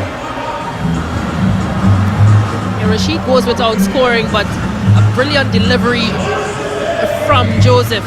A scramble seam, wicket to wicket, not giving Rashid any room. You miss, I hit, literally. I did say that there was a possibility of England being bowled out, and that's very much a possibility. There are 4 legal deliveries left. And we've got Mills now coming to the crease. This has been a fantastic comeback by the West Indies. 7 off the first 6. Then the next 14, they picked up 9 wickets for 93 runs. Really good cricket from the West Indies. 93 for 9 essentially. In the next phase of the match for the West Indies, between overs number 6 and 20. So they would feel very happy about this comeback. It's going to be Mills to possibly face 4 balls or so. England at least. 170 for 9. Here comes Alzari Joseph now. Runs in now. Bowls to Mills. And Mills this time is getting a wide ball down the leg side. Signal wide there by the umpire. If anything, Joseph has been guilty of bowling those wides and no balls tonight. Yeah, most definitely 4 wides bowled previously, so this makes it 5.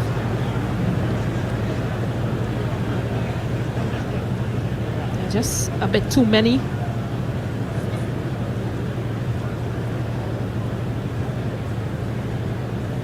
$16 in total wides.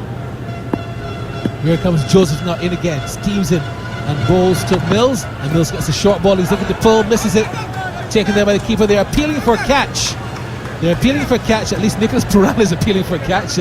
Joseph doesn't seem too interested. But they're asking to refer that. And they're actually going to review it. So I think Nicholas Puran has prompted the captain to review it.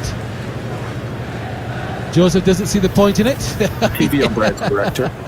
We have a players review for if you know Nicholas Puran, he appeals for everything. The original decision on the field is not out. I've checked the ball his feet. It's a fair delivery. The umpire having a look. The original decision is not out. That's Gregory Brathwaite. You might be hearing inside of the microphone. It was a short ball outside the line of the off stump. He went to pull, went very close to the back. They want to look at. Doesn't appear to be any back. Doesn't appear to be any. I'd like to use ultra edge to confirm. Edge now comes into play. Oh, he's edged it. He's edged it. He's gone. Well, Nicholas Puran.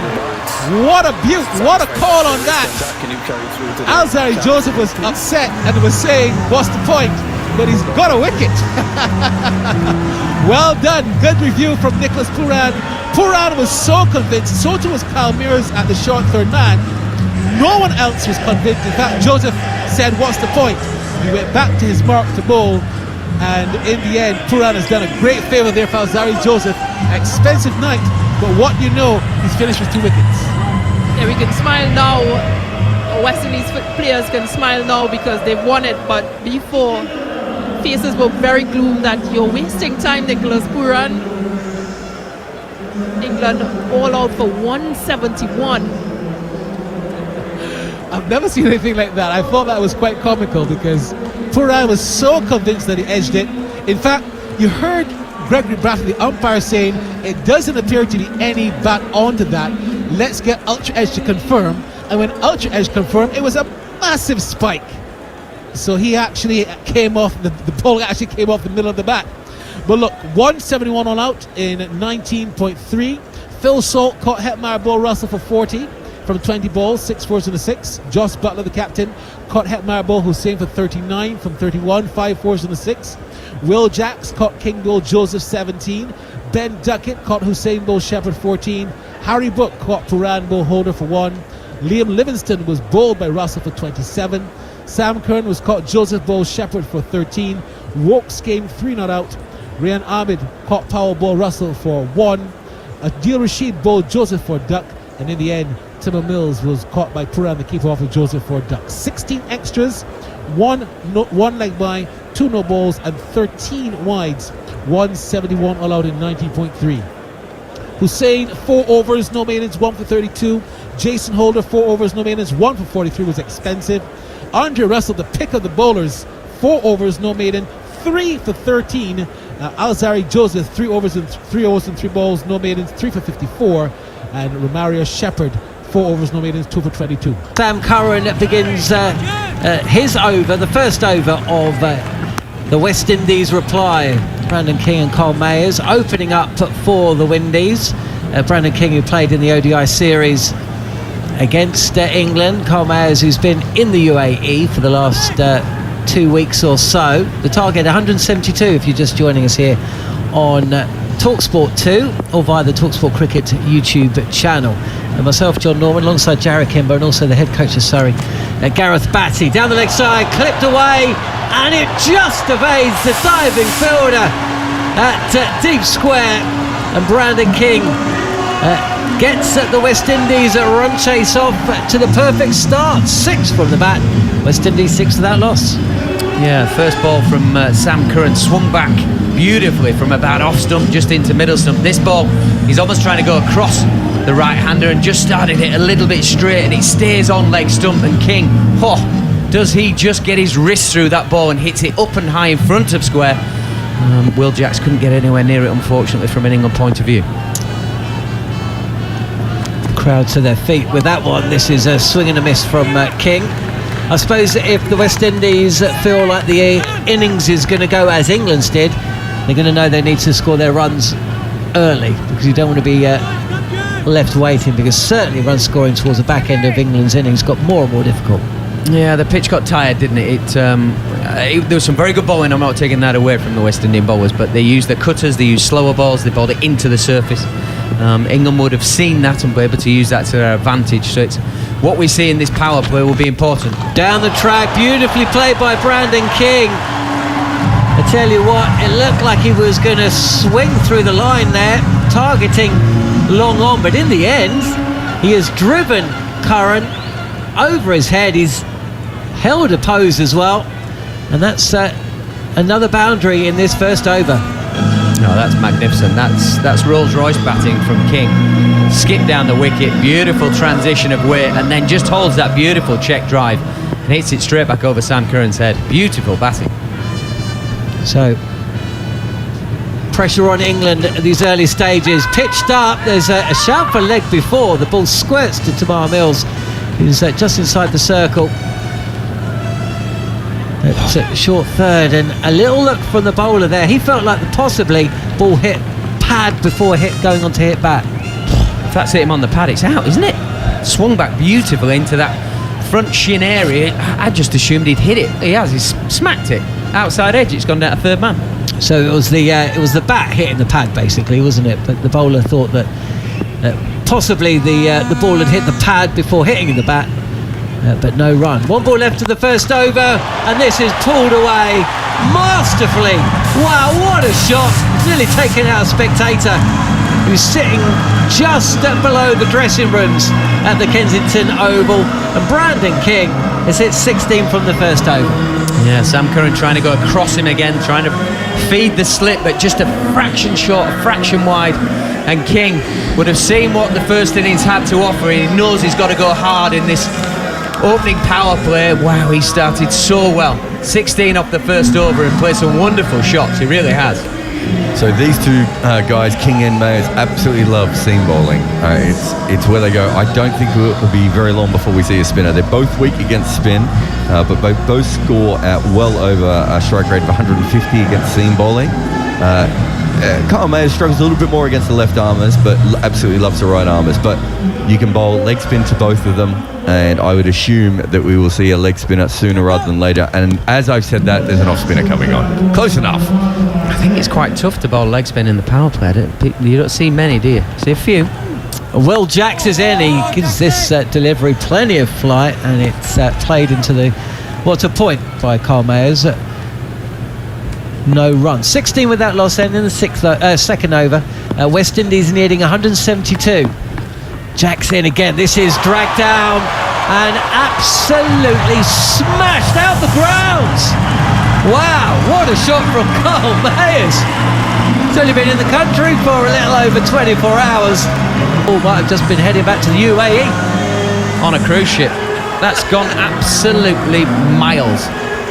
it sounded so good off the bat. Will Jacks unfortunately has dragged it down a little bit, but Myers take nothing away from the power and the skill of this. Now we're getting the distance up on the monitor here saying 99 metres. I'm saying 199 metres. It went miles. The last one was 84 and it barely went over the boundary. This one's gone on the roof. That is 99. Just to explain, Myers versus off-spin has a strike rate of 115. He usually doesn't attack, but that was such a poor ball, and they clearly are trying to maximise this new ball after what happened to England. You can see Will Jacks' first ball actually had him in a little bit of trouble. Will Jacks generally will go into the right-handers, so to the left-handers he's going to drift it on his outside edge and continue spinning it that way at times. Well, real pressure here. Jacks is in again. This is plenty of flight, and Myers, this is a good-looking shot. He's definitely going to pick up a couple. And is that some decent fielding on the boundary's edge at deep point? I think it is. This is gracefully played though, back on the back foot and punching this past point. Harry Brook does well to prevent boundary number 2 for the over. Yeah, it's difficult sat watching on the monitor that we are, but it feels like the angles there were a little bit off for Will Jacks. He's bowled a nice ball and it's squirted through and beat that infield, that sort of point, backward point, just in front of point sort of area. That's where you really need to get your angles right. And Myers plays a nice shot. Again, that sort of technically proficient shot as opposed to the sometimes 2020 sort of cowboy slogging that we see. It's proper shots at the minute. King now facing up, touch fuller from Jacks, who fires this in a little bit faster, and King can't get this ball away. Will Jacks was not named in the India squad. Rob Key preferring to let him play a little bit of white ball cricket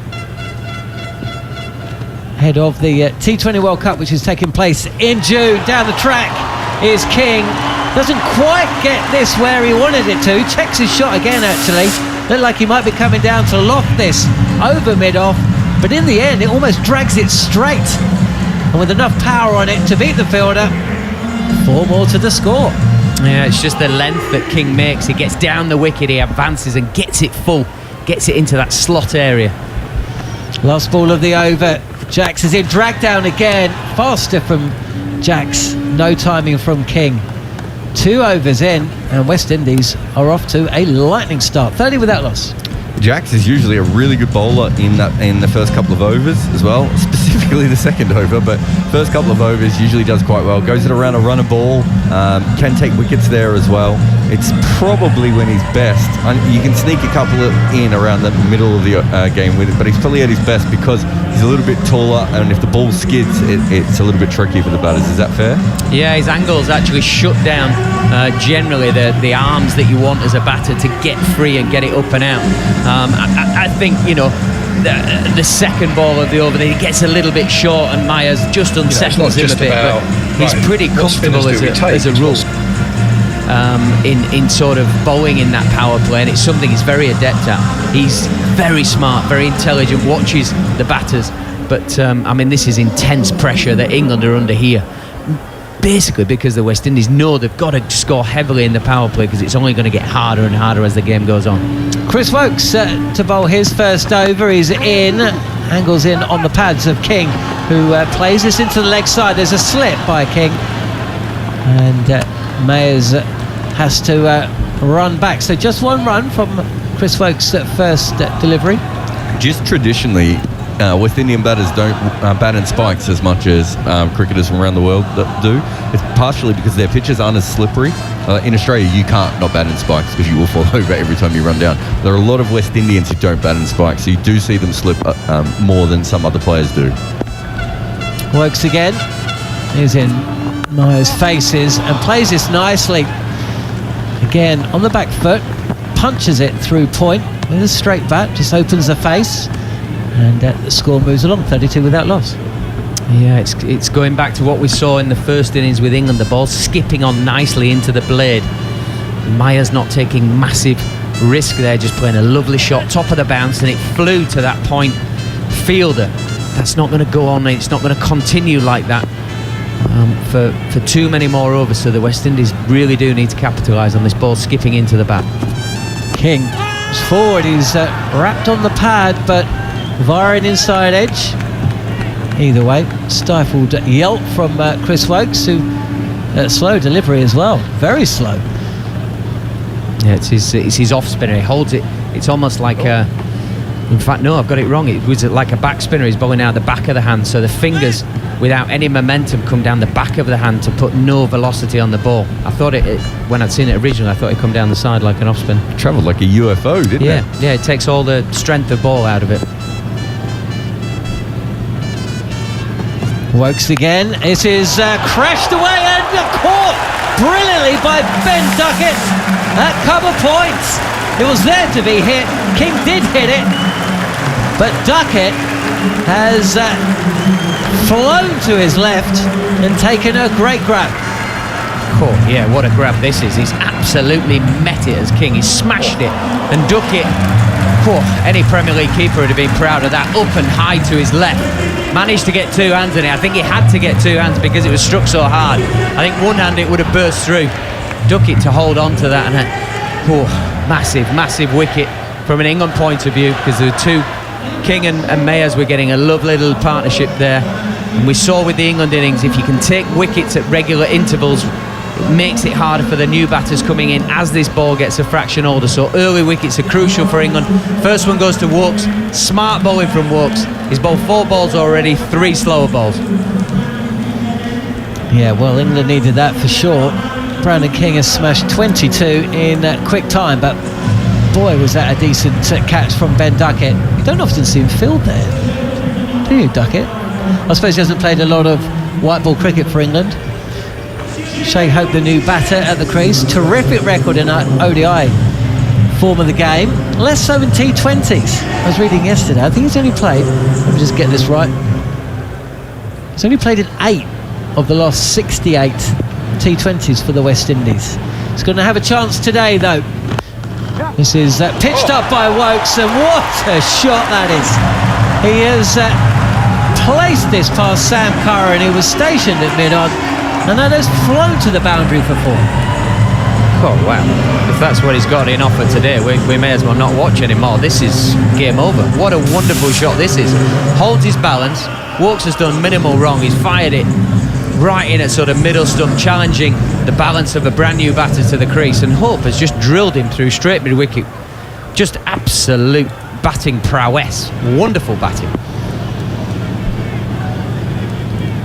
Hope readies himself and tries to just play a little bit of tip and run, drop this into the offside and come through, but inside portion of the bat onto the pad, and that's the end of a good over for Chris Wokes in the power play. 6 runs from it, and that wicket of Brandon King. 36 for 1 West Indies. This matchup actually, well, not matchup, but this combination of batters makes a little bit more sense for the West Indies, because Shai Hope likes to spin and will go after the spin, and Kyle Mayes can go after the pace, so it matches a little bit better. The Brandon King Kyle Mayes one is a little bit two guys who are the same, and I know why they want them, because they both absolutely whack it, but that combination is a little bit better. But Shai Hope for years turned his back on T20 cricket, but we've seen in one-day cricket he's completely changed the way he's played, and you can see now why it would make sense for him to come back. I still think Hope, Puran and Hetmeyer are probably better in that kind of role, but at number 3 you might want your better bat, and at the moment that is Hope. Tamar Mills about to bowl his first over, and he'll have to bowl it again down the leg side and called a wide. 37 for 1. Tamar Mills hasn't played for England in a while. In fact, he's played just 13 matches in 7 years. He of course had a lot of injuries at the start, fell out of favour a little bit, had a little bit of a loss of form. He's a good guy. He's been part of the TalkSport cricket commentary team on occasion as well. He doesn't even play for Surrey. I know, well, that's not my fault. But Not what to do with me. here he is again.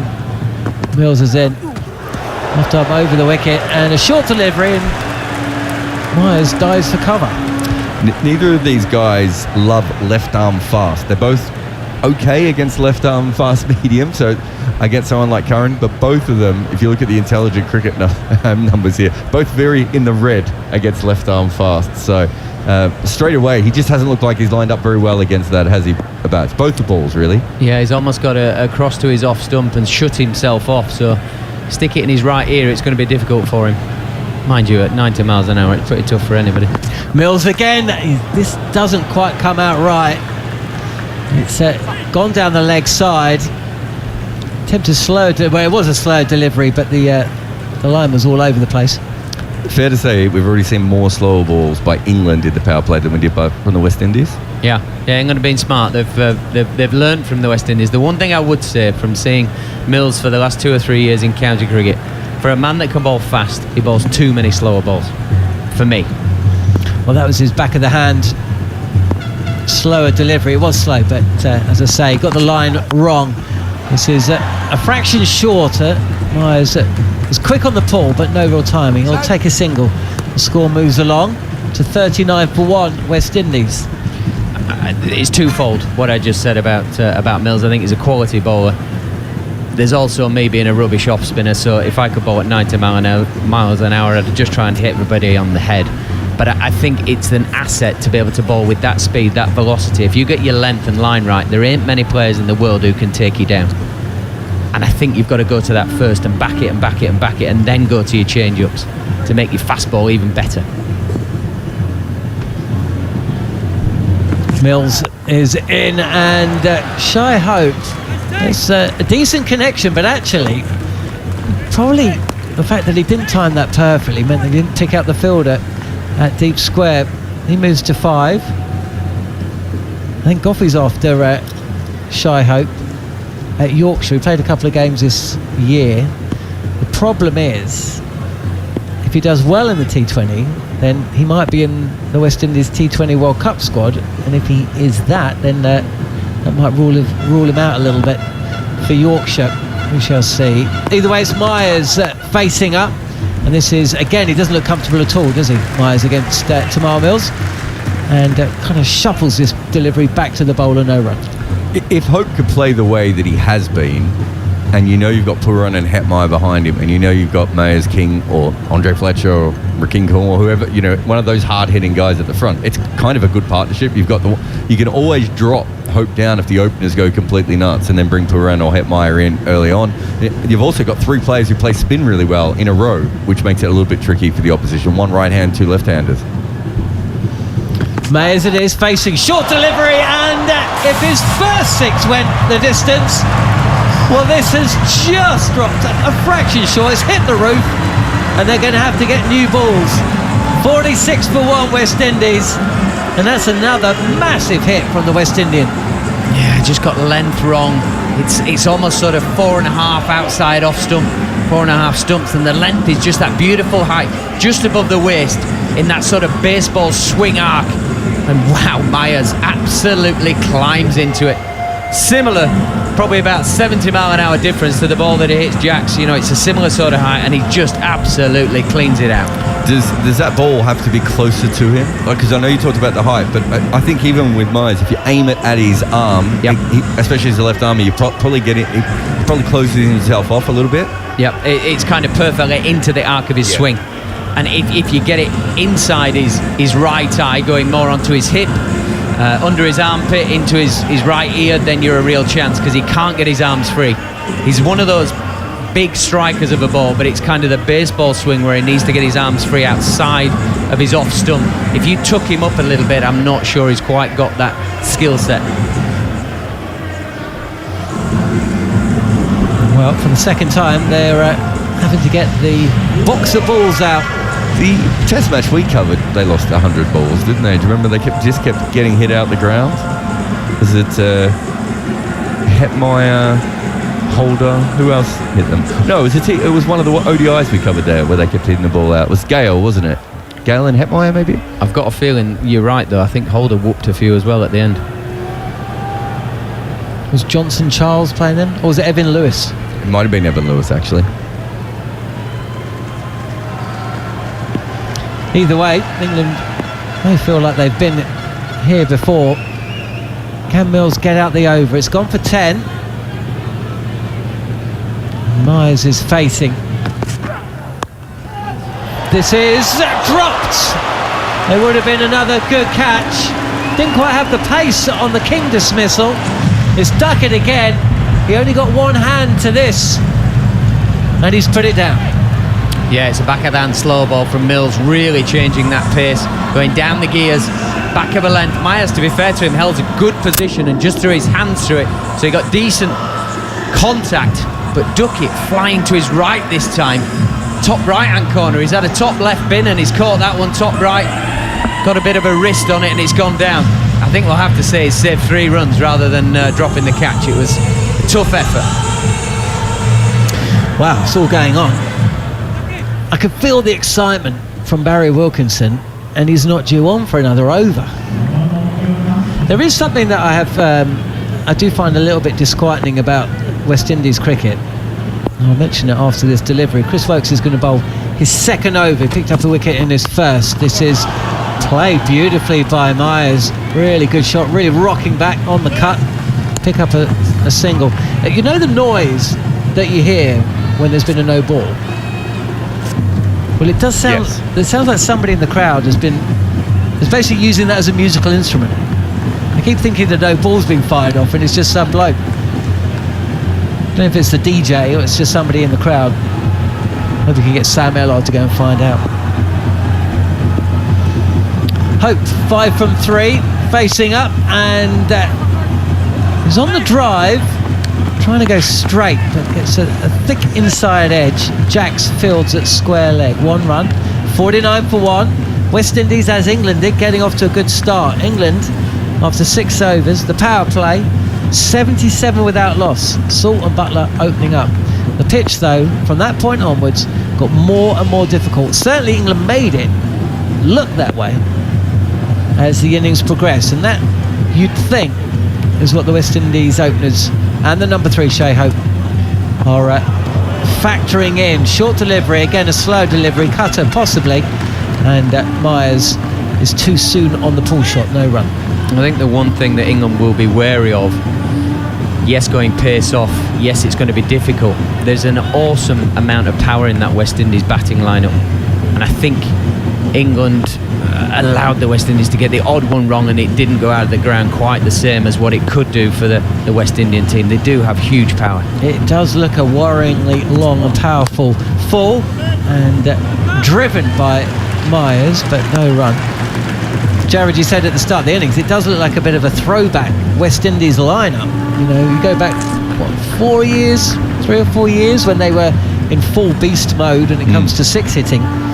And it kind of does resemble that, doesn't it, the look of it? Yeah, they've got about 5 or 6 guys in that middle, period who just are huge and are going to hit lots of sixes. And Hetmeyer and Puran can do just the same, right? So it's pretty dominant. Cut away by Myers to deep point, where it's fielded by Jacks, whose first over, possibly his only over, got the treatment. 50 up then for West Indies, 1 ball left of the 5th. Myers 20 and Shai Hope is 6. Yeah, Walks leading from the front, as you want your senior bowlers to do, I suppose, emulating what Russell did for the West Indies. Being very smart about what fielder he's going to put out. He's bowled a cutter there twice to Hetmeyer to get him off strike. A cut ball out to the deep fielder at point. Smart bowling. Last ball of Chris Wokes over, and Shai Hope takes 6. That's another good looking shot. It wasn't a bad ball, but it has gone the distance, and Shai Hope doubles his score. Wokes can't get out the over. It's another good one for the West Indies, and at the 5 over stage they're 56 for 1. Yeah, it's another slower ball. This time he just gets it a fraction full. It goes up out the hand. There's no velocity on the ball, and Hope spots that. Gets a good amount down the wicket, gets a solid base and puts his hands through the ball over long on. Smart batting from Hope. Sam Curran is back for his second over. The first one went for 16. A little bit of pressure on his shoulders to find out how that over goes. And the West Indies run chase. Let's head back out to the Kensington Oval. Former West Indies all-rounder Stacey Ann King is alongside TalkSport 2's very own Barry Wilkinson. 56 for 1. Curran just tosses the ball from hand to hand. So it's the left arm seamer to the left-handed batsman Mears, who's on 20. Here he comes now and bowls to Mears, and Mears this time is driving down the ground. He'll get 1. Might think of the second. Nope. He'll settle for the single. Liam Livingston is onto it quite quickly, and just 1 run. So 57 for 1. The wind is going at 7.75. Mears, despite those two rollicking sixes, both of which were hit on the ground, he's only still got 21 from 14. Hope has got 12 from 5, but Hope has looked quite special tonight. Has been timing the ball immaculately. He's had such a great season in just everything he's played so far, whether it be T20, 50 over. He's really done very well, Shea Hope, and whoever he's played for, the Amazon Warriors. He's played at any time for his island Barbados in the 50 over regional list day. One for the West Indies. Here comes Curran now, bowls to Hope, and Hope this time is driving, not timing it at all. Straight to cover, and there's no runs. 57 for 1. Stacey and King, how do you judge this response so far from the West Indies? Yeah, good response from West Indies thus far. I was impressed with those two sixes from Kyle Mears on the roof of Kensington Oval. She Hope is out there with him. Curran comes in and bowls to Hope, and Hope this time is going to pull at this. It was a slower ball.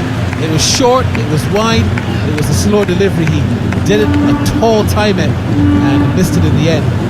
It's taken there by the keeper, no run. Yeah, you talk about variations, and we saw what that variable bounce did when West Indies bowled with West Indies seamers using those scrambled seams. So we expect to see it from the English seamers. Has the pitch played to your expectation in this second innings? Few deliveries from the seamers did carry through, good bounce and carry, but a few did stay low, so not exactly.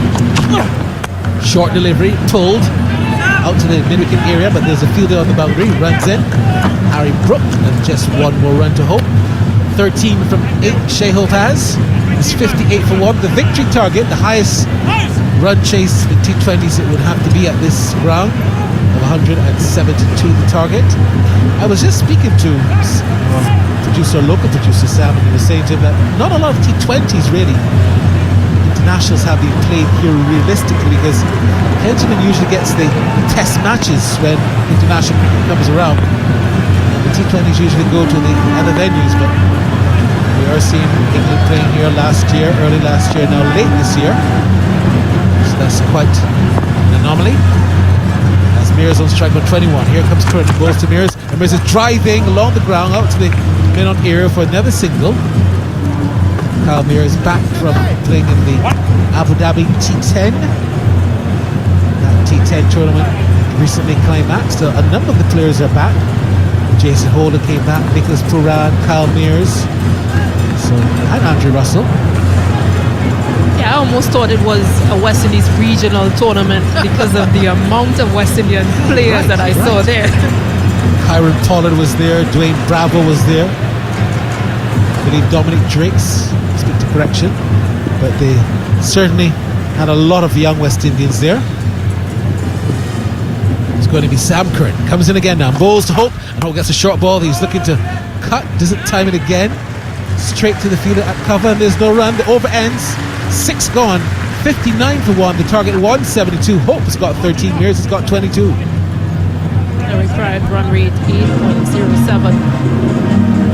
At this stage, England was 77 without loss. West Indies 59 for 1. They chased that total of 171, 172 to win. 4 bowlers used thus far from England. Just Chris Wilkes picking up the wicket.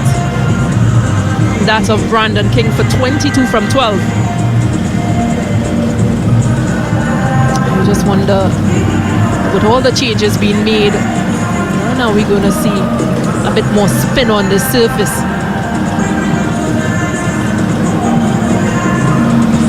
Yeah, you spoke about the spin earlier, Stacey, and we haven't really seen it yet to full effect. Just as you mentioned it, here comes Ahmed now, and he bowls, and this delivery is short and is pulled away in the air, out to mid-wicket, over mid-wicket, is gone for 6. Well, he hit that like Shoha Othani from the LA Angels. He's a left-hander as well.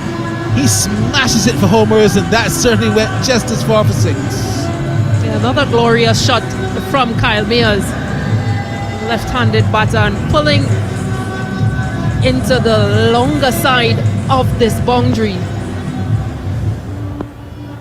Ahmed again bowls to Mears, and Mears this time tails away. Plays a bit of a late cut. So this has been a very strange innings from Kyle Mears. He's struck 3 sixes, 1 4. He's got 28 from 17, 65 for 1. 2 Barbadians at the crease. Hope and Mears. As this delivery again is pitched up and driven in the air, out to long off, over long off, 6 more. Going once, going twice, sold for 6 to Kyle Mears.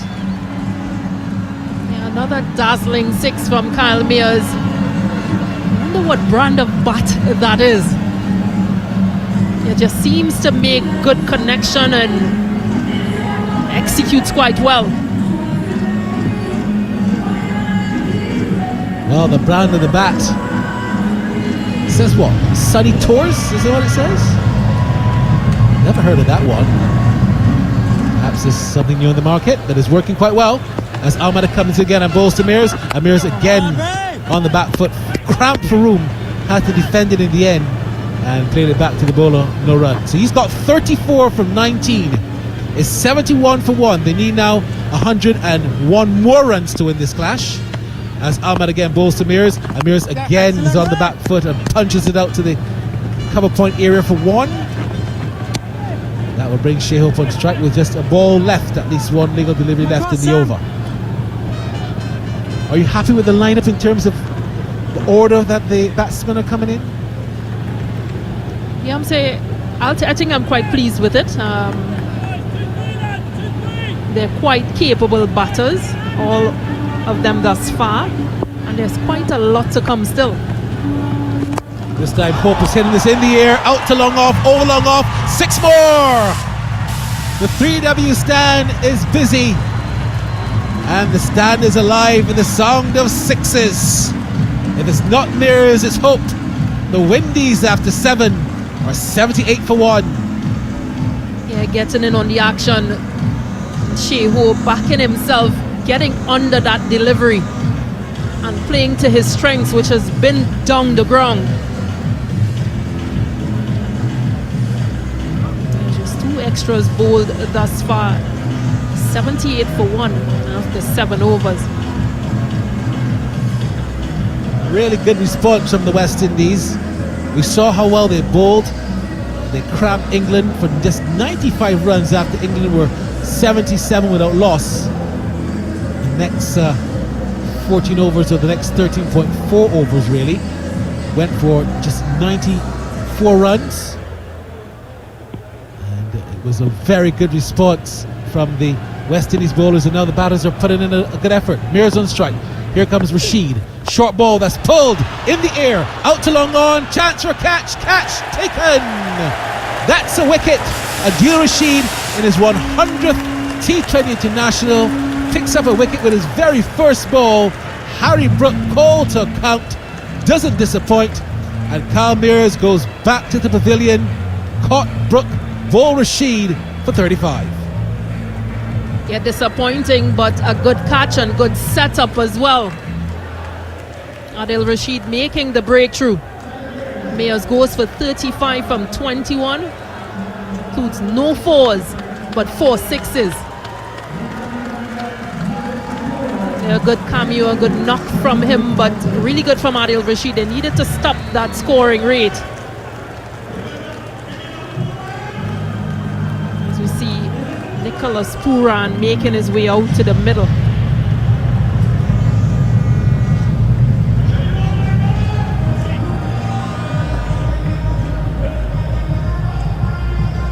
So Nicholas Pooran comes to the middle at a time where the Windies would need good innings from him.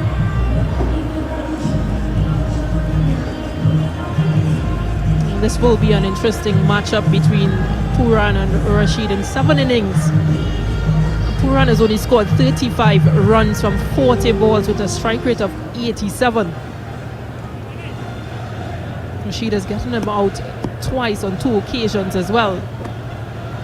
Here he comes in again and bowls. This delivery is short. First ball coming on to the bottom portion of the mat. Out to short, third man, and there's no run.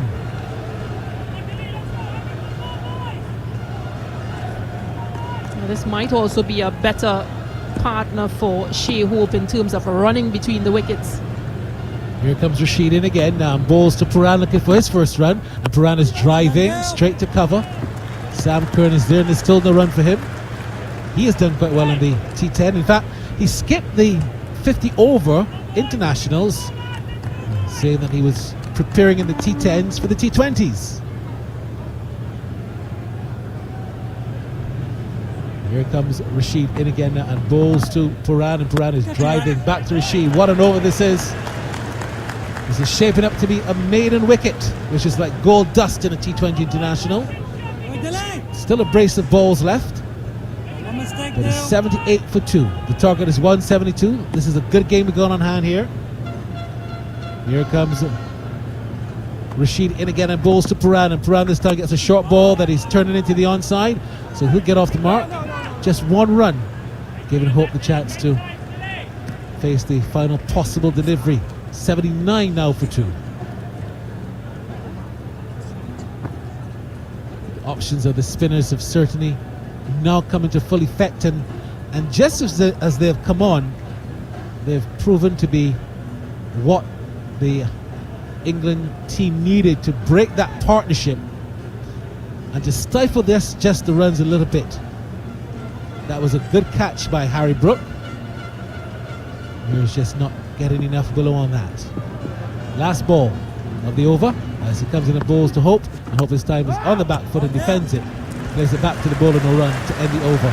8 gone, 79 for 2. Hope's got 19 from 11. Puran has got 1 from 4.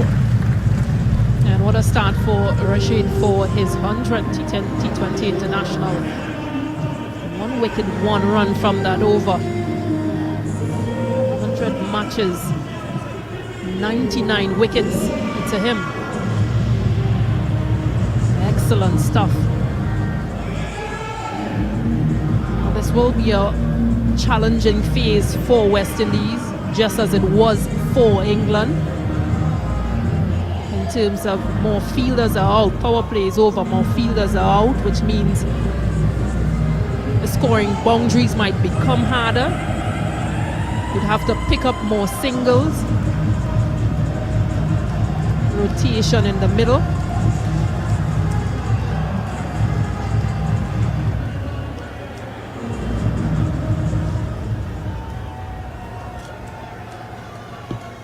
So Puran with Mills now. Left arm pacer to left-handed batsman, bowls to Puran, and Puran is getting a wide delivery down the leg side, signal wide now by the umpire. The right excellent Sir Gary Sobers sits in the 3W stand. There next to Reverend Sir Wes Hall. He just recently launched his autobiography called Answering the Call. Good night to you, Sir Wes. Good night to you, Sir Gary. Here comes Mills now and balls to Puran. And Puran this time gets the delivery on the line. The middle stump, defends it, pushes it back down the square. Sam Curran is there, and there's no run. 80 for 2. The run rate has dropped appreciably. 7.77. It needs to be, or it's required at this stage to be 10.4. So they're just a little behind Stacey Ann in the run rate. Yeah, these middle overs batting, West Indies usually score at 7.45 compared to England, who score at 8.57. So an area of concern for them, an area they need to work on. Stacey with the stats. Mills with the ball. Puran with the bat. Sliced. Backward of point for 1. 81 for 2. What else have you got in that bag of stats there, Stacey? You've got a nice little bag of stats. Yeah, all courtesy our statistician.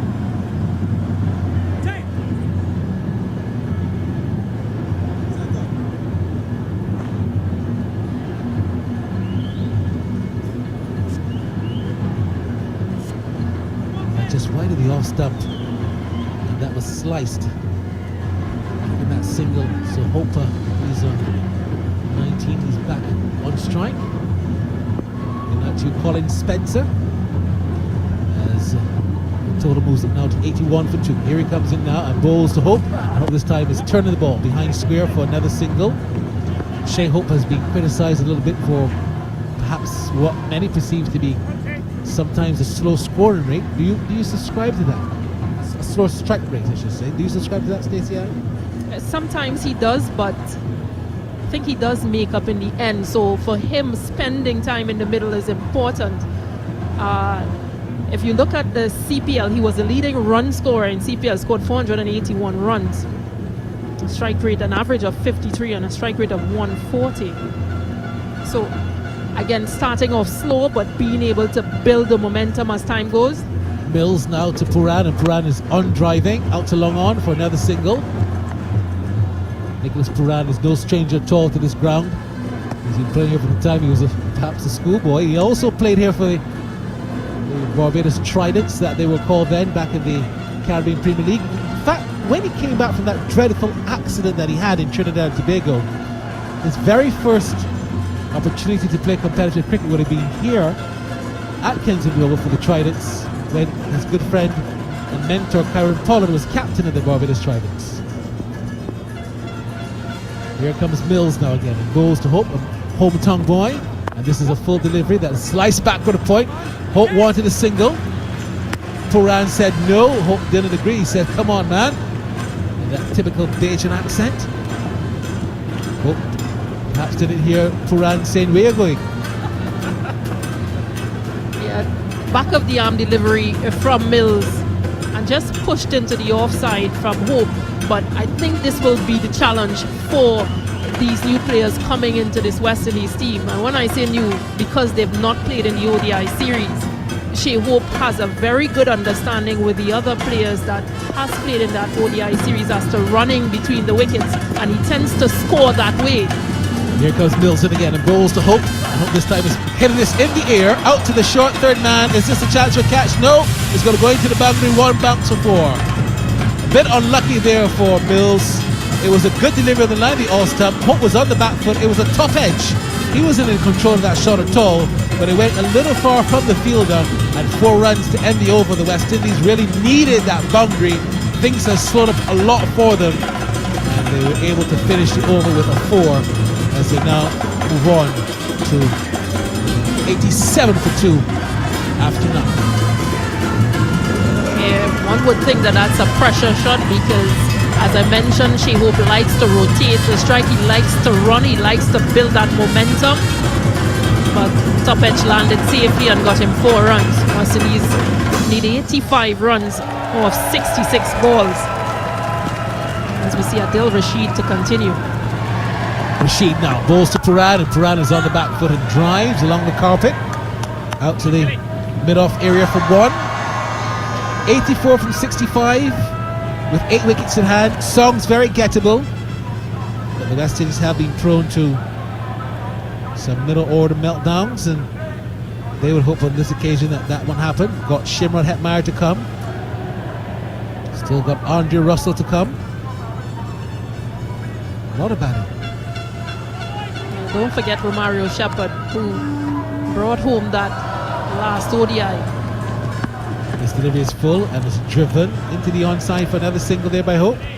Romario Shepherd has not only brought home that last ODI, I credit him, even though Shea Hope would have gotten a century in the first ODI, I credit Shepherd's innings of 48 from 28 as the real catalyst for that victory and that partnership that really revived the innings. So he's done so much West Indies cricket in the last 2 weeks, Romario Shepherd. Adil Rashid now bowls to Puran, and Puran gets a full toss and is driven in the air, out to long off, over long off, sailing for 6. What a shot from Nicky P, the little man from Port of Spain, smashing that into the long off boundary for 6. They picked the length of that delivery quite well from Rashid.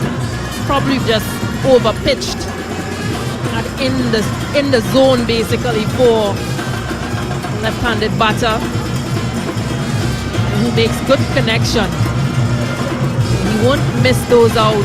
Nicholas Puran, left-hander's glory. What will Rashid do? How he will respond? Here he comes in the ball to Puran again, and Puran this time is playing this one delicately down to short third man for an easy single. Mills is there, dive into his left, pulls it down, can't stop the single. 96 now for 2 and over number 10. Hope back on strike. He's got 24 from 15, so this has not been any drag of an innings yet by any means, but everyone will be checking to see how he motors on. This time he's on the front foot and turns the ball into the onside again. Now Mills is called to account, picks it up, and they get another run.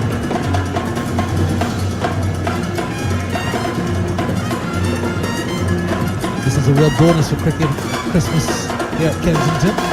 We don't usually see cricket in the Caribbean around this time of the year. Here comes this delivery again, that's short and is pulled by Puran out to mid-wicket. They get one, they come back for two, they got to hurry, they have to hurry, they get there. Rashid is not happy, he didn't feel that that was 2 runs. 10 overs gone, 99 for 2.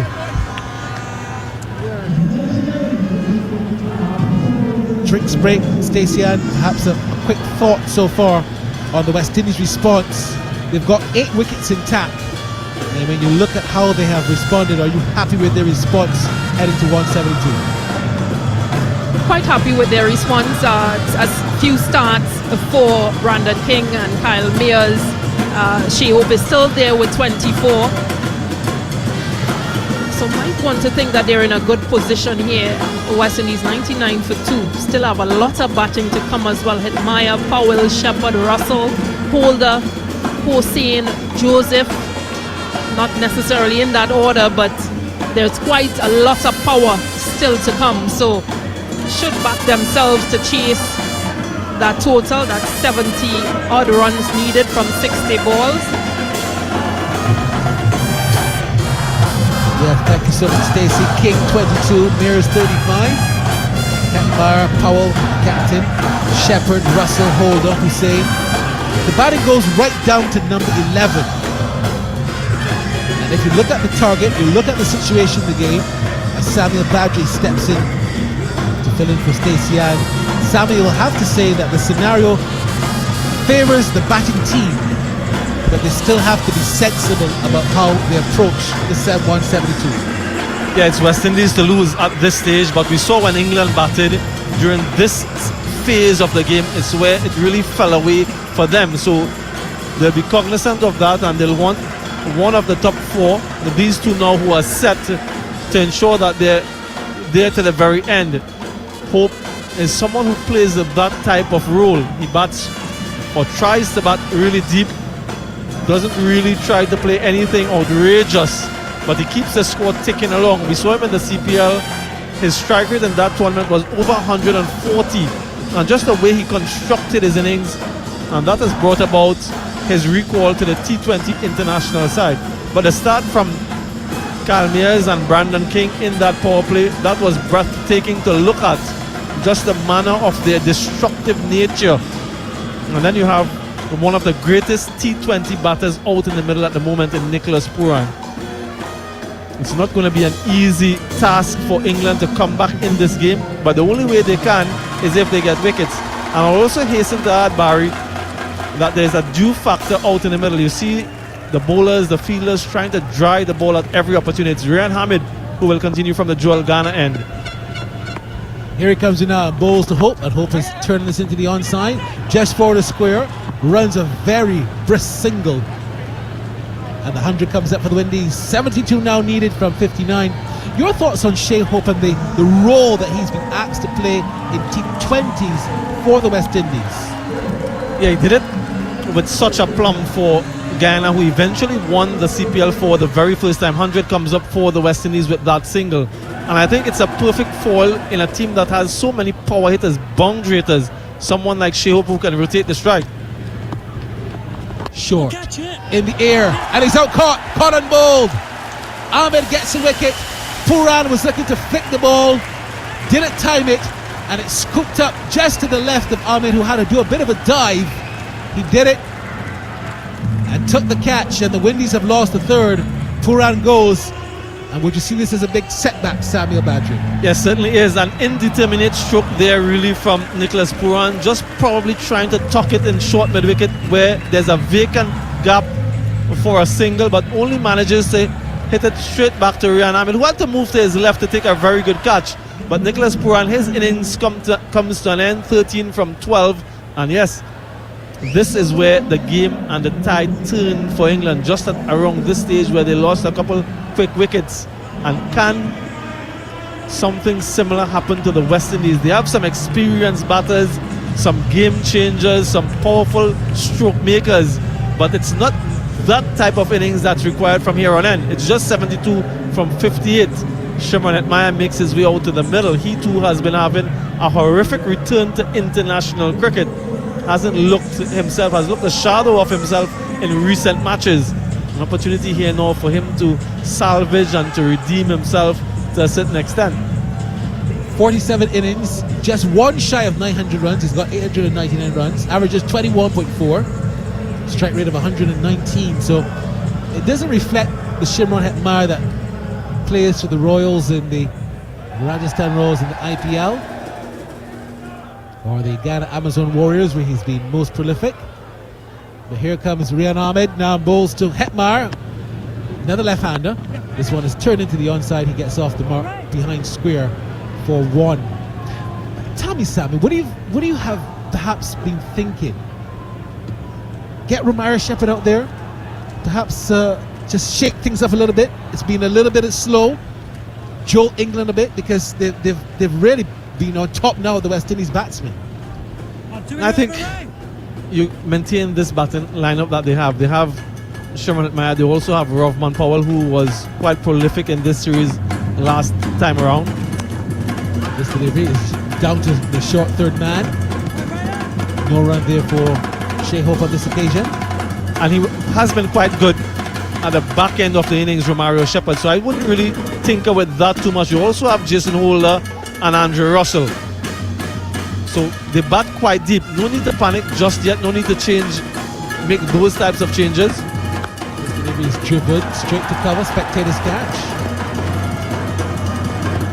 Shea Hope has got 26 from 19, 101 for 3, 71 more runs from 55 balls.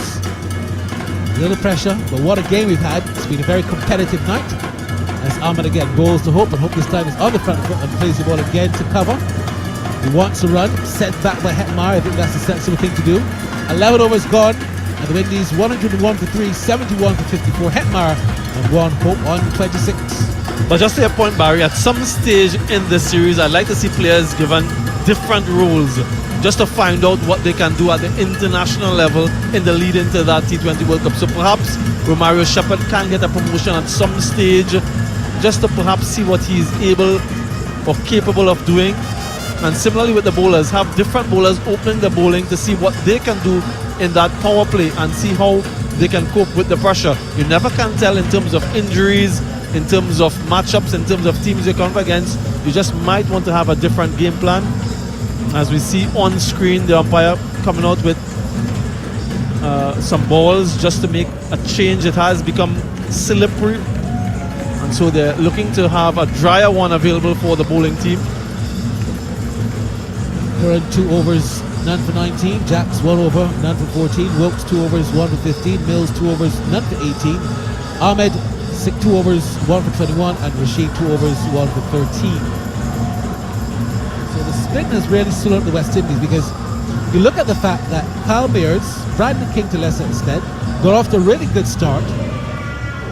22 from 10, 35 from 15. But even Paran just could not get the spin away. He struck 1-6, but found it was a bit difficult to get the ball off the square. He was kept quiet with singles, and that's not really his game. In the end, he succumbed, and now Hope and Hetmyer are left to do some work. So Rashid is going to continue. This is the start of his third. He's got 1 for 13. Hetmyer on strike. And here comes Adil Rashid, the leg spinner, bowls to Hetmyer, who's wrapped in the pad as he comes forward. The ball balloons into the vacant short square leg, and there is no run. Good cricket again from England. Yeah, and Adil Rashid would want to keep this ball off the outfield as much as possible. It's the dry ball recently changed. You want to keep it as dry for as long as he possibly can. Rashid comes in again and bowls to Hetmyer. Hetmyer goes on the back foot and cuts it, but straight to the field at backward point. Still no run for him. What's gone wrong with Hetmyer? You did allude to the fact that he's looked to shadow himself, but he's still getting these big IPL contracts. They obviously believe in him. Yeah, once you do it once, Barry, it seems as though you have that reputation which allows you to get that as Rashid bowls one. He's down the track, it's over mid-wicket, straight to the fielder. Wicket. He finds the solitary fielder on the boundary in that position, and Adil Rashid picks up another. It's his 100th T20 international wicket for Adil Rashid in his 100th T20 match. What a way to celebrate that. 100 for 100. And Hetmyer is the man who's at the odd end of history. That's a pity, but he's got to go. And the Windies in just a spot of bother. Shimron Hetmyer, who's been struggling at every level he's played, he's gone again now for one, and the Windies 101 for 4. Yeah, his travails continues. Shimron Hetmyer needed him to at least forge a partnership. Mentioned a little while ago that this game is the West Indies' game to lose. They're in a strong position. They still are in a strong position with the batting depth that they have. Their captain walks out to the middle. He'll have fond memories of this venue. Last year in that 5-match series, he scored that scintillating century. Has fallen away a lot since then. A strike rate of a touch under 140, 450s and that century. Can he step up tonight? Very important game, Barry. Any series, the first game is such an important one to give you that confidence and to give you that lift. If you lose from a winning position, oftentimes it sets the tone for a disastrous series. Here comes Rashid now, bowls his first ball to Powell, and Powell is sweeping down to the backward square area for one. He's off the mark. This might sound strange, but Powell scored 100 here a year ago, but it's almost 2 years ago because it was in January 2022. You're right, it's a long time ago when you think about it like that. Just looking at the catch on the replay, we've seen a lot of breathtaking catches tonight, that's for sure. I should say he scored it last year. It's almost 2 years now. As this delivery again from Rashid is flighted and played into the onside there by Shea Hope, no run. So Adil Rashid, 100 matches, 100 wickets. Chris Jordan, ironically, is second in that list. 88 matches, 96, but he's not retained his contract from the ECB, so I'm not quite sure when we might be seeing him play again. This delivery again is on the line of the middle stump, defended and played into the offside, and there's no run. Things have slowed up for the Windies, and now 70 from 48 looks to me like England might be back on top with 6 wickets in hand for the Windies. Yeah, in modern standards, this is still very gettable from a batting standpoint.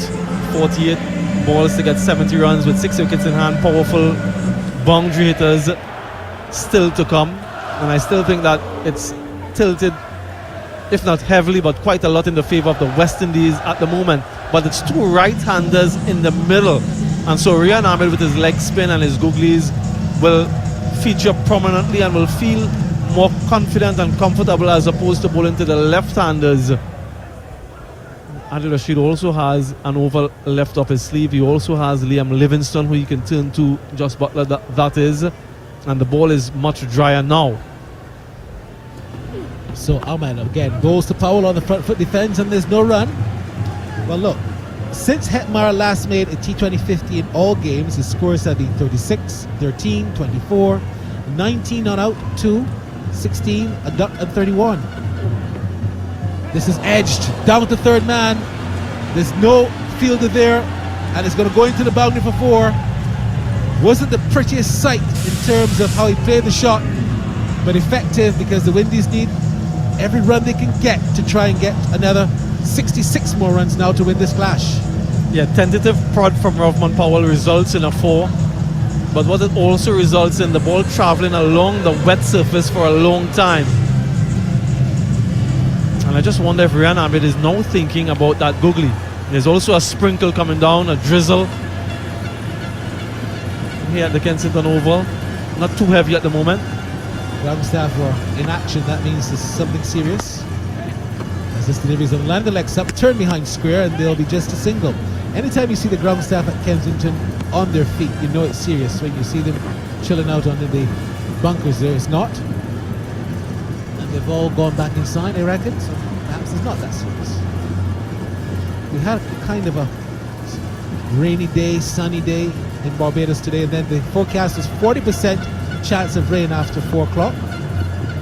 Yes, that was the 40%. This delivery is again pitched up, driven out to the sweeper. Just one run. 64 from 44. There's Shea Hope on 27 from 23. Rob Powell, the captain, just coming in. He's got 6 from 4. Required run rate is 8.7. The current is 8.53. And the rain has come down heavier. And the umpires have pulled the bails. And they're coming off. Our good friend Colin does his usual run to pick up the stump mic. Colin has been running for about 25 years now. By the time he's worked for TWI. And we're going to have a rain interruption, much to the anger of the commentary team back in London, who of course are now saying to themselves, wow, it's now 5 minutes to 1 in the morning. What time will cricket finish? Well, look, guys, I'm sorry to tell you this, but we're going to have a bit of a delay here. And a delay that could last at least 15-20 minutes or not longer. Time to give you a good recap as to what has happened. You remember that the West Indies team won the toss. Sammy, first of all, they invited England to bat. Was that the right decision? Yeah, I think so. Based on the weather patterns here in Barbados in the lead up to the ODI series and this T20 international series, it has been this type of forecast: rain, sunshine, rain. So you're never quite sure. And so in a situation like that, as a team winning the toss, we don't want to take any chances, and predictably the rains have come and interrupted this game. So it always puts the batting team in an advantageous position once there's any sort of interruption. So I think from that standpoint it was the right decision. And also the dew that sets here at the Kensington Oval, it makes it so much difficult for the team bowling second, particularly the team with a couple of wrist spinners in that of England. I hasten to add to Barry that this is the only game that will be played at 6 p.m. The other matches are scheduled to be during the day. 4 p.m. the last two at the Brian Lara Cricket Academy, and a 1:30 p.m. start in Grenada. So no issues in terms of dew in those other fixtures. So that's something that these teams will only have to battle with in game number 1. Yeah, quite an odd time to start a T20 game at 4 p.m. because you're going to be going into, it's a day-night game obviously, but you're going to be going into the twilight. Let's give you the scorecards, of course. We had Phil Salt, caught het my ball, Russell 40. Joss Butler was caught het my ball, Hussein 39. Will Jacks was caught King Bull Joseph 17. Ben Duckett was caught Hussein Bull Shepherd 14. Harry Brook was caught Quran Bull Holder 1. Liam Livingston Bull Russell 27. Sam Curran was caught Joseph Bull Shepherd 13. Chris Rokes came not out on 3. Ryan Ahmed caught Powell Bull Russell 1. And D. Rashid Bull Joseph for a duck. And Tamal Mills was caught Quran Bull Joseph for a duck as well. We had some 16 extras by the Windies, 13 wides, 2 no balls and 1 leg by. 171 all out in 19.3. Hussein 4 overs, no maiden, 1 for 32. Jason Holder 4 overs, no maiden, 1 for 43. Was very expensive. The pick of the bowlers, Andre Russell, back after 2-year absence for the West Indies. 4 overs, no maiden, 3 for 19. Well, he bowled extremely well. Zari Joseph, 3 overs and 3 balls, no maiden, 3 for 54. Got a very lucky wicket in the end, thanks to Nicholas Pooran, who belatedly prompted Powell to review. And Romara Shepherd, 4 overs, no maiden, 2 for 22. A word on how well Russell bowled tonight for the West Indies.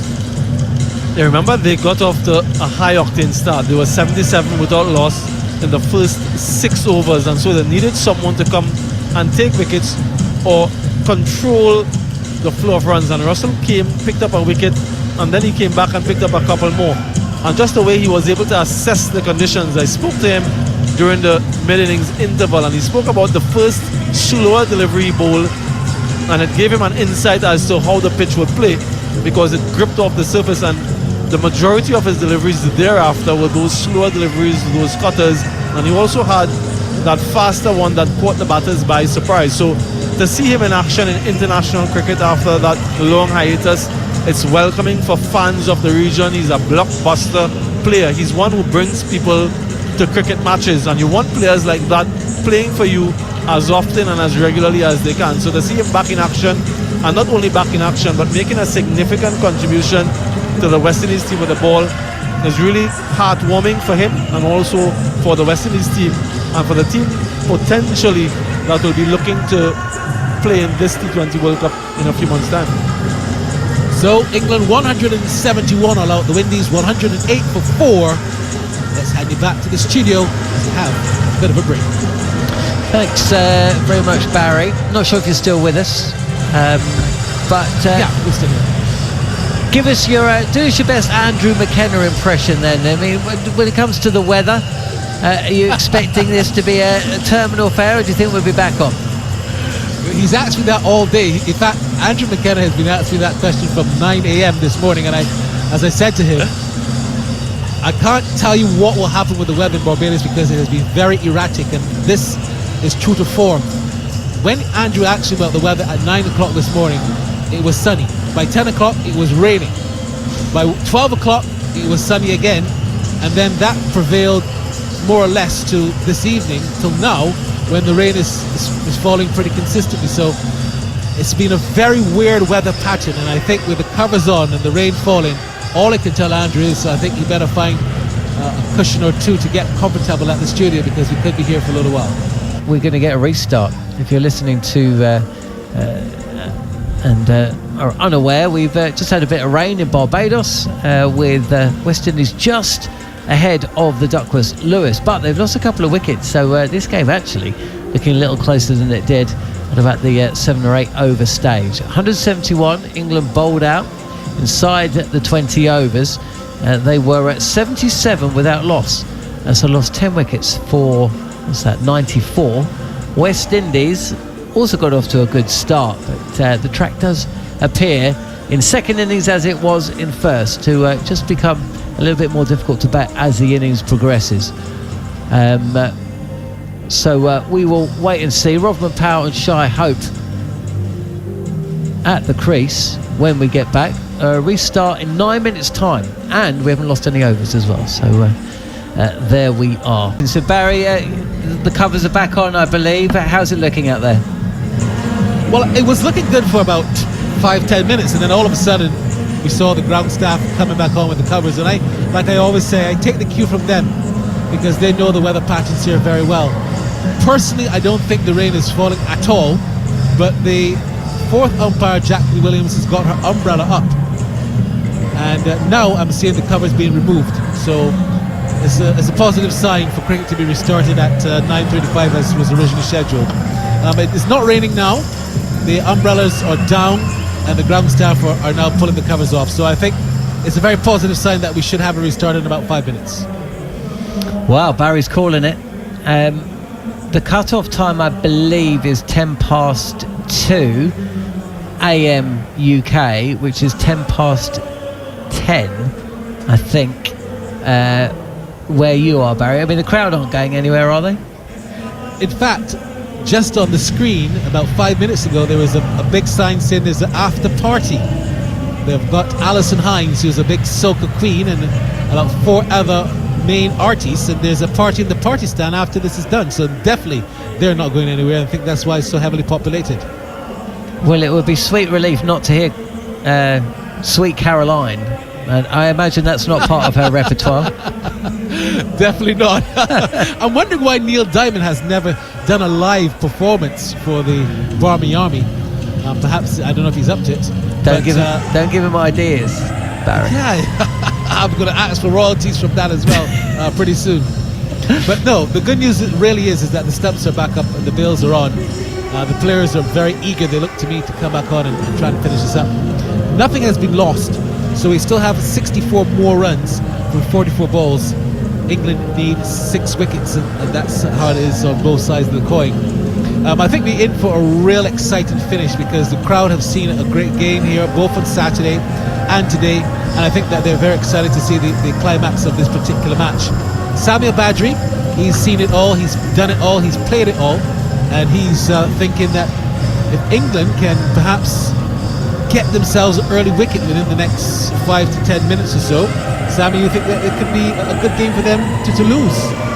Yeah, I think at this stage there won't be any reduction in the number of overs. And you're right, with this rainfall, it becomes a little bit trickier for the English bowlers with that wet ball. But if they pick up a wicket or two quite early after the resumption, then they become the team that is in the pole position. And oftentimes, Barry, once there's a rain interruption and there is that restart, it's the batting team who takes a little bit longer to get going once again. And oftentimes they lose a wicket as soon as the game restarts. The West Indies would be hoping that that doesn't happen, and the two batters out in the middle take a couple deliveries just to get themselves going once again. But at this stage of the game, they still fancy themselves to be in a very strong position, but a wicket or two can change things quite quickly and dramatically. The umpires are now making their way back out, so that is a very, very good sign. And the England team are just in front of the bunkers there, looking to also come back out. Freddie Flintoff, so good to see him up and about after that dreadful accident that he had. It was so good to see Freddie.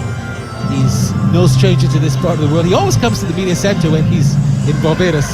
I remember the last time he came that I saw him would have been, I think it was 2019. He came with the well-known media man. And they came up there and they had a bit of a sweep. But he's now, of course, just on the peripheral there as the part of the England team. So the players are back out. The West Indies batsmen are making their way back out. Joss Butler, who's been desperate for some kind of good news, you have to say, after that dreadful campaign in India and also losing the one-day series.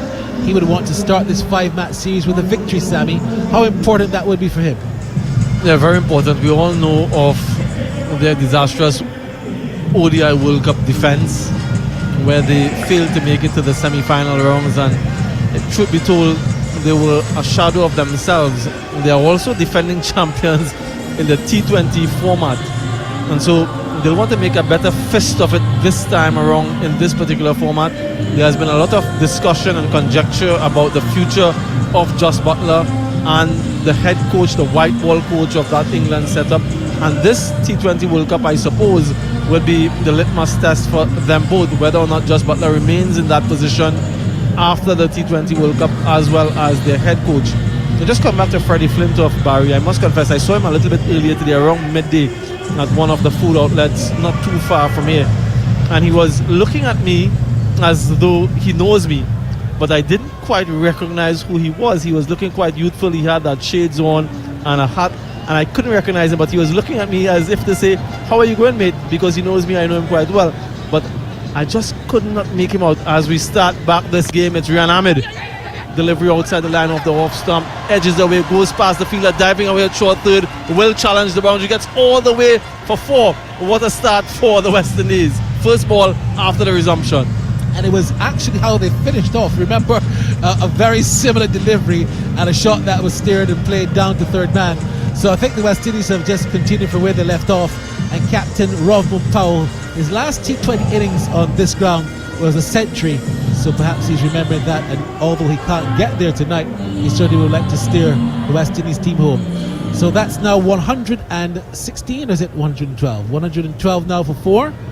And Powell moves to 10. Here comes Ahmed again and bowls, and this delivery is played to short third man. He wants a single. That would have been suicidal. Set back there by Shea Hope, and there's no run. 13 overs gone. It's a 112 for 4. The Windies need 60 from 42. Sounds like a gettable assignment, but we all know how they can wobble with England just needing 6 wickets to win as well. 60 of 42 with wickets in hand, 6 wickets in hand. By no stretch of the imagination is that a difficult ask, but sometimes when you're in that position and you lose a couple of wickets, then you start to panic. England have, as we mentioned before, quite a few bowlers who they can turn to. They are now turning to another one of their part-time spinners, and Liam Livingstone. We saw him in the ODIs. He bowled much better than a part-time bowler would, and so they're hoping for him to perhaps get a wicket here to get them back in the contest. Leg spin, he usually bowls to the right-handed batters, and when they are left-handers batting, he bowls the off spin. So he's quite dynamic and flexible in that regard. Here he comes now. Liam Livingston comes in and bowls to Hope. Hope gets a full toss that he's on driving out to the long on area. He'll get one. He'll jog that single. 59 more now from 41. I was telling John Norman about the after party. Sam, are you staying for that? I see you have your two daughters here with you, having a grand time in Barbados. Yeah, they've quite enjoyed it so far. The beaches here, as you know, Barry, are one to die for, really. They enjoy the beaches. They enjoy some of the sites. We went to Harrison's Cave. As this delivery is full and driven in the air out to cover. They'll get one again. Just one more run. 114 for 4. Yeah, lots to do in Barbados. I went to the inflatables just off, not too far from the Kensington Oval out in the ocean.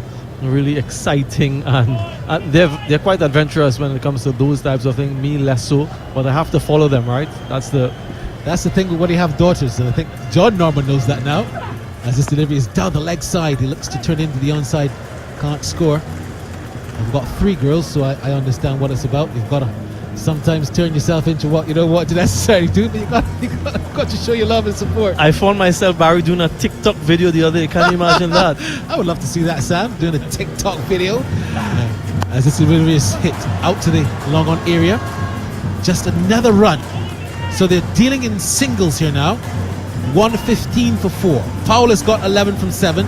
Hope has got 29 from 26. The current run rate is 8.4. The required is 9. So they're just thereabouts. If they maintain this, they should walk home with it. But West Indies have done some very strange things on this ground. I was talking to a good commentator, a friend of mine, as this one is swept down to short fine leg for 1. And we were discussing about some of the strange matches we've seen here. None more strange than 2005 when we had Charles Langefeld with the West Indies needing 3 runs to win, and Charles Langefeld came and he got a beaver trick and won the game for South Africa and broke the hearts of many. So we've seen some strange things at this ground. This one is tugged in the air out to long on again for another single. 117 for 4, 14 gone. The equation 55 from 36. The Windies now, England needing 6 wickets to win. Who's your money on, Samia Badri? Yeah, again, I'll maintain that at this stage of the game, West Indies still very much in pole position and are favourites to win. Wickets in hand, 55 from 36. But as I keep mentioning, 1 wicket or 2 wickets can change the complexion of this match quite dramatically. Even an over or 2 that goes quite economically. That last over from Liam Livingston was a good one. Didn't concede any boundary. Rian Ahmed, it will be for his final over of the night. Can he prize one more? Well, it's going to be Ahmed to bowl his last over. Here he comes in now, bowls to Hope, and Hope is going for a big drive, misses, taken there by the keeper. That one kept very low. How difficult, Sammy, and you would know this very well being a spinner yourself, how difficult is the ball going to be to grip now for the leg spinner with the dew factor? Yeah, very difficult. Consider grabbing a bar of soap, or wet soap, and trying to bowl that or throw that. This one is swatted in the air, out to mid-wicket, over mid-wicket, that's gone for 6. Well played there from Shea Hope. Sometimes he just prods on, but when he's ready, he can turn it on. And that's a 6, 123 now for 4. That 6 eases the pressure just a little bit and also lightens the equation. Yeah, this is where Shea Hope has evolutionized himself or revolutionized himself in the last 12 to 18 months. His ability to hit boundaries. He's very good with rotation of strike and running hard between the wickets. But when he couples that with this type of batting, makes him so much more of an attractive T20 player. Ahmed bowls to Hope again, who's hit this in the air. This isn't gone far though. It's gone out to long on. Chance for a catch, and the catch is taken. Hope is gone for 36. Ahmed gets the last laugh. The Windies still need 49 more runs, but England need 5 wickets. This is anyone's game. Yeah, good wicket, an important wicket there for Rian Ahmed, trying to repeat from the previous delivery. Shea Hope, this time nowhere close to the middle of the bat, and holds out in the deep. A comfortable catch. And England, they're back in the contest. They know that they are back in it.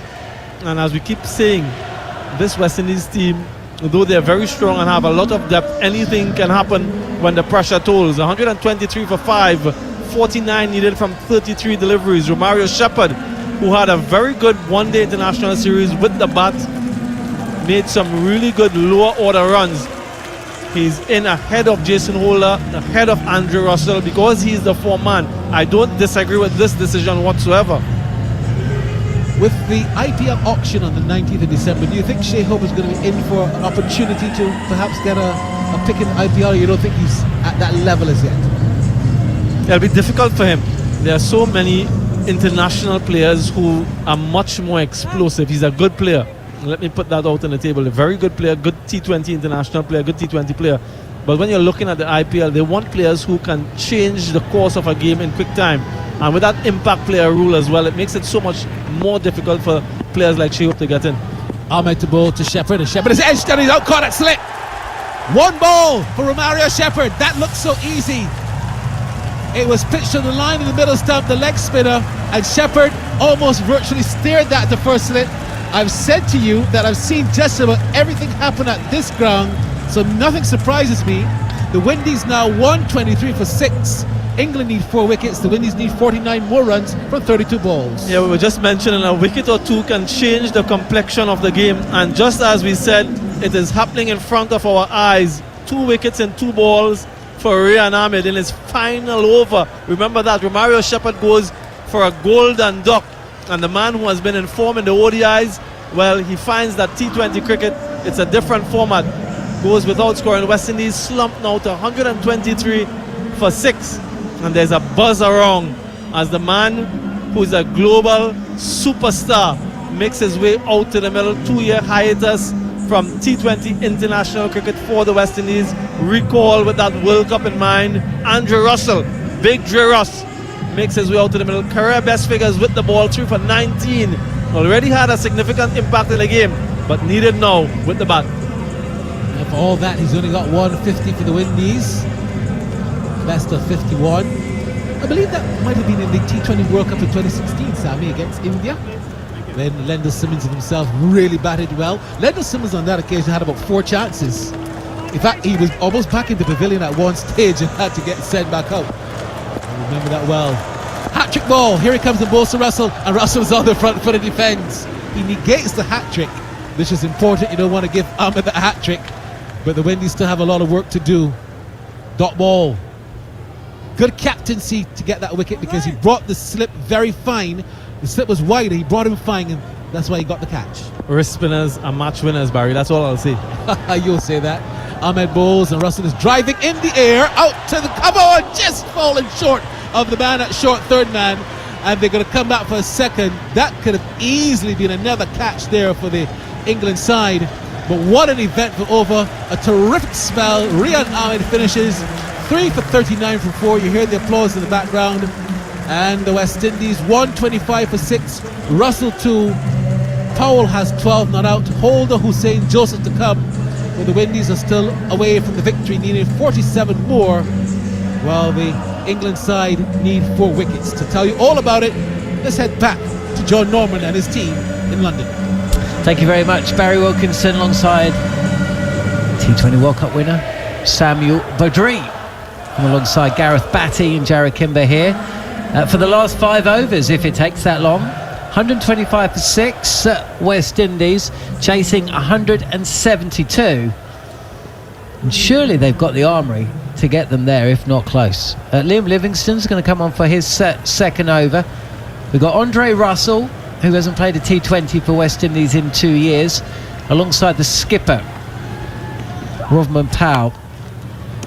Leg spinner from Livingstone first up. That's where he gets most of his success, most of his wickets from, and it's played down to long on for a single.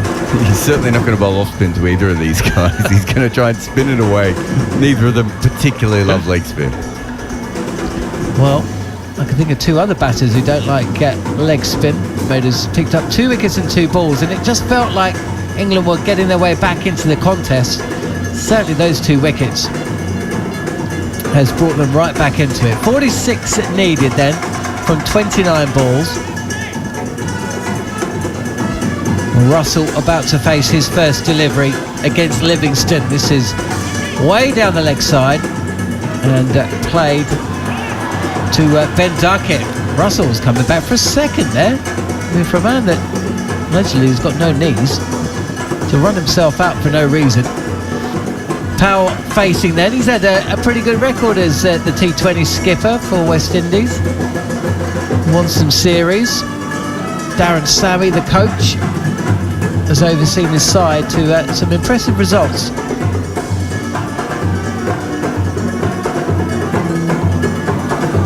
One of the problems that England do have with all that rain is keeping that ball dry. Gareth Batty is Livingston in again. This is looped up. Plenty of dip there, and just for a minute there it looked like Powell's winding up for the big shot, but we'll just take a single to long on. Yeah, it was a concern when England went back out there. The groundsman put flat sheets on, which they drag some moisture from the outfield, but they also make the sort of ground sweat a little bit. We wondered if it would change the wicket for the better of the West Indian batsmen, but that hasn't been the case. We saw with Rian Ahmed's over just gone that it's still spinning, it's still stopping, all those good things, but the negative of the outfield is the ball is getting wet now. Russell winds up, he targets at the boundary on the leg side. Ball just dying on Ben Duckett as he runs round from that square leg. Just another run to the score then. Singles won't be enough for West Indies. Just looking at the numbers of both these players, they're both exceptional against left-arm pace. And by exceptional, I mean their strike rates bats are over 170 against left-arm pace. That will be a little bit tricky for England because they'll know that, and they've got two of them. They can't hide both of them. Down the track is Powell. This will clear the boundary, and it will clear it with ease. That just reduces the pressure a fraction. Powell moves to 20, the score 135 for 6. And Livingston's tidy over has suddenly become a little bit more expensive. Oh, what a shot from Powell. It's athletic but powerful all at the same time. I think that Livingston's seen him come there. He's dragged the ball down, bowled it back of a length, but Powell continued his scamper down the pitch and then just extended with a powerful nudge over long on, and it's carried the boundary a good 20 metres. Great piece of batting from Powell. 4 overs remaining after this delivery. Rashid's got 1 over left. Wokes has got a couple, and then Mills and Curran, the 2 left-armers. Again, Powell goes big. He's got the height and he's got the distance. That has slapped into the crowd over wide long off, and 2 sixes at the back end of the over makes this West Indies game once more. Yeah, it's the little bit of a cardinal sin. You can understand how it's happened for Livingston. He's got it up above the eye line but landed it in the footholes. It's full, it's easy, it's that slot ball where the powerful modern day 2020 batter just clears the front leg as Powell does here. Full swing of the bat, gets it up and high into the night sky, lands a good 20 metres back over long off. Beautiful piece of striking, but is that wet ball affecting where the length was for Livingston? Yeah, so Powell has really changed the way he's played spin over the last couple of years, and you could see there that it's not exactly technically correct at all times, but when the ball is in his area, and you watch him in the IPL, he does this against much better spinners than Liam Livingston. Just waits for it to be in his area and then he backs himself, because when Robin Powell hits a ball, you have to wait a good period of time to go and collect it. Yeah, I think that is the difference in modern day cricket now, full stop, not just 2020 cricket. I think people have certain areas where if the ball lands, so call it a box on the pitch, if the ball lands in that, I'm just swinging and I back my power. I know I can hit it 80 metres, and if I get it half wrong, it's going 65 and the boundary is 60 metres. I'm winning. You're just cleaning up, and they don't think about it now. It's not a conversation piece that if you get caught at long on, it's just kind of like, oh well, next time I just need to hit it further. I need to hit it over them.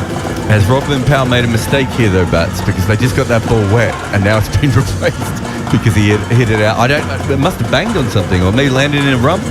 Not because the seam has come back on, so it's a harder ball for the seamer to get whooped. He's not bothered about it being quite as dry, maybe. And it is a left-arm seamer as well. Tamar Mills just said that both Russell Powell got a great record against left-armers. 31 needed from 24.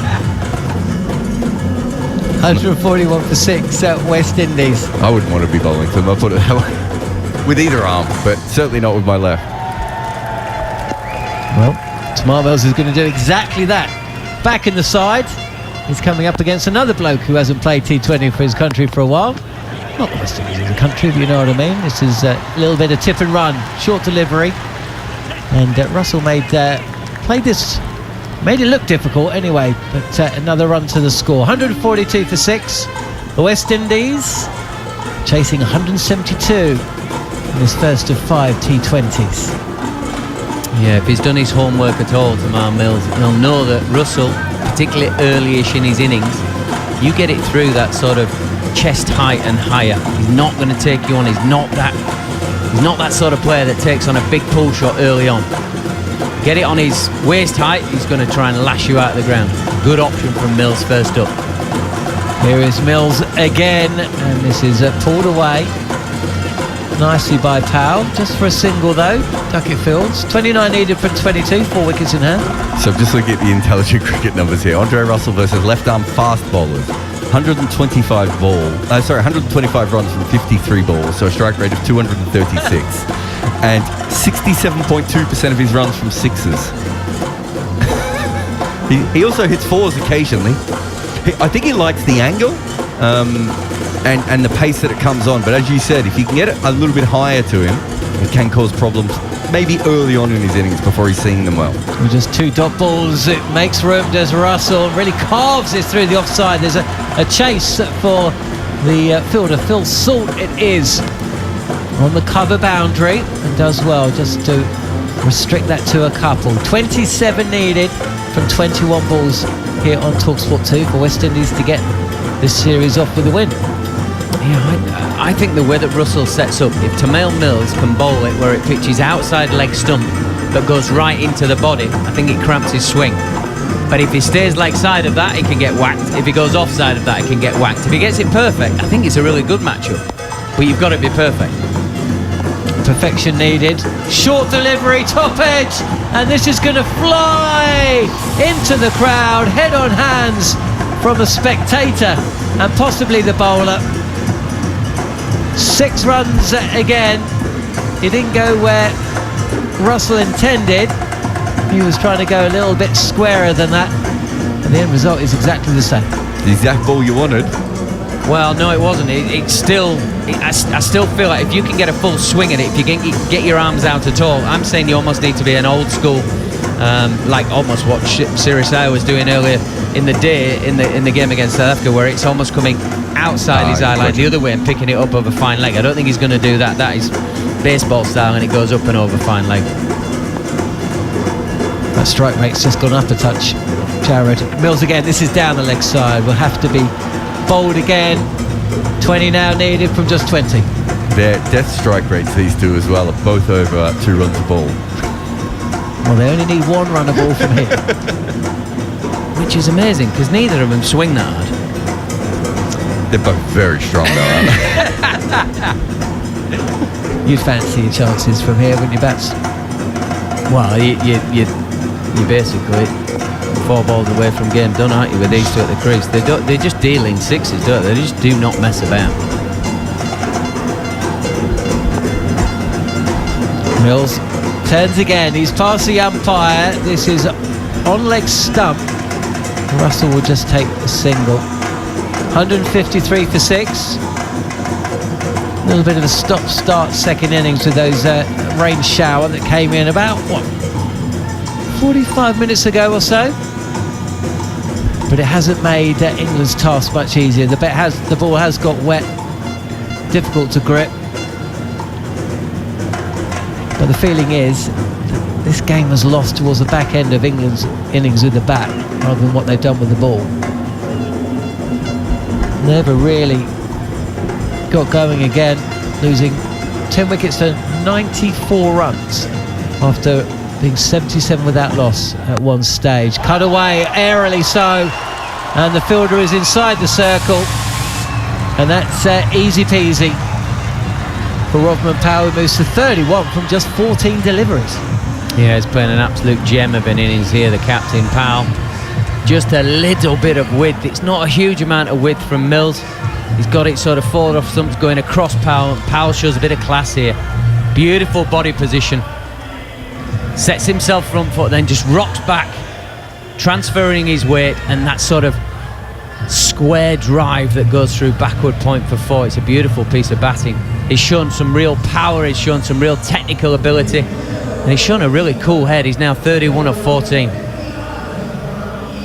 Yeah, and it hasn't taken him long, has it? 2 sixes at the back end of Liam Livingstone's last over, and now Mills has been expensive as well.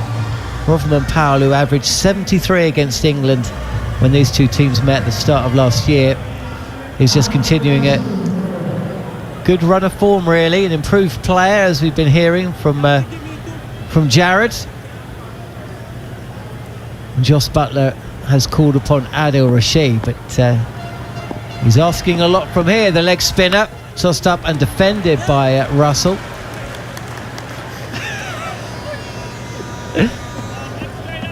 I gave him a look of well, there's your one for the over, Adil. 15 needed from 17. Rashid, who's playing in his 100th T20. That's exactly what's happened.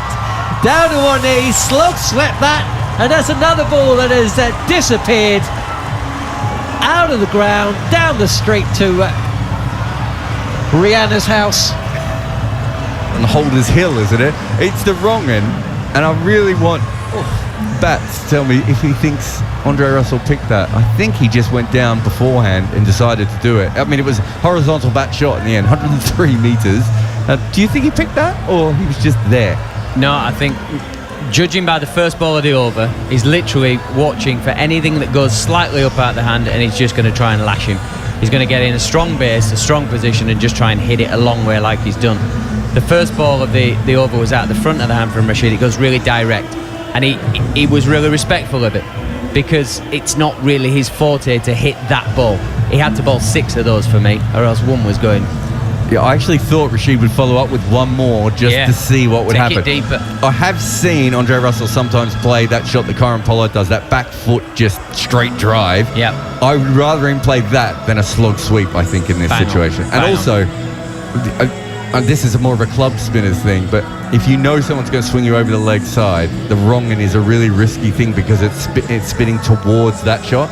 But I think it's also you take it deeper into the over. Try and give him a couple of balls where he's not going to whack one, and then hopefully he's squeezing the glue out of the handle, trying to overhit it, and it might go straight up in the air. Rashid again. They've changed the balls again. This is a leg break, and it's a slow one, and Andre Russell, with all the time in the world, kind of watches it, prods at it, places it, and slow run. 68 kilometres. That's Craig Brathwaite slow. It's a callback for everyone.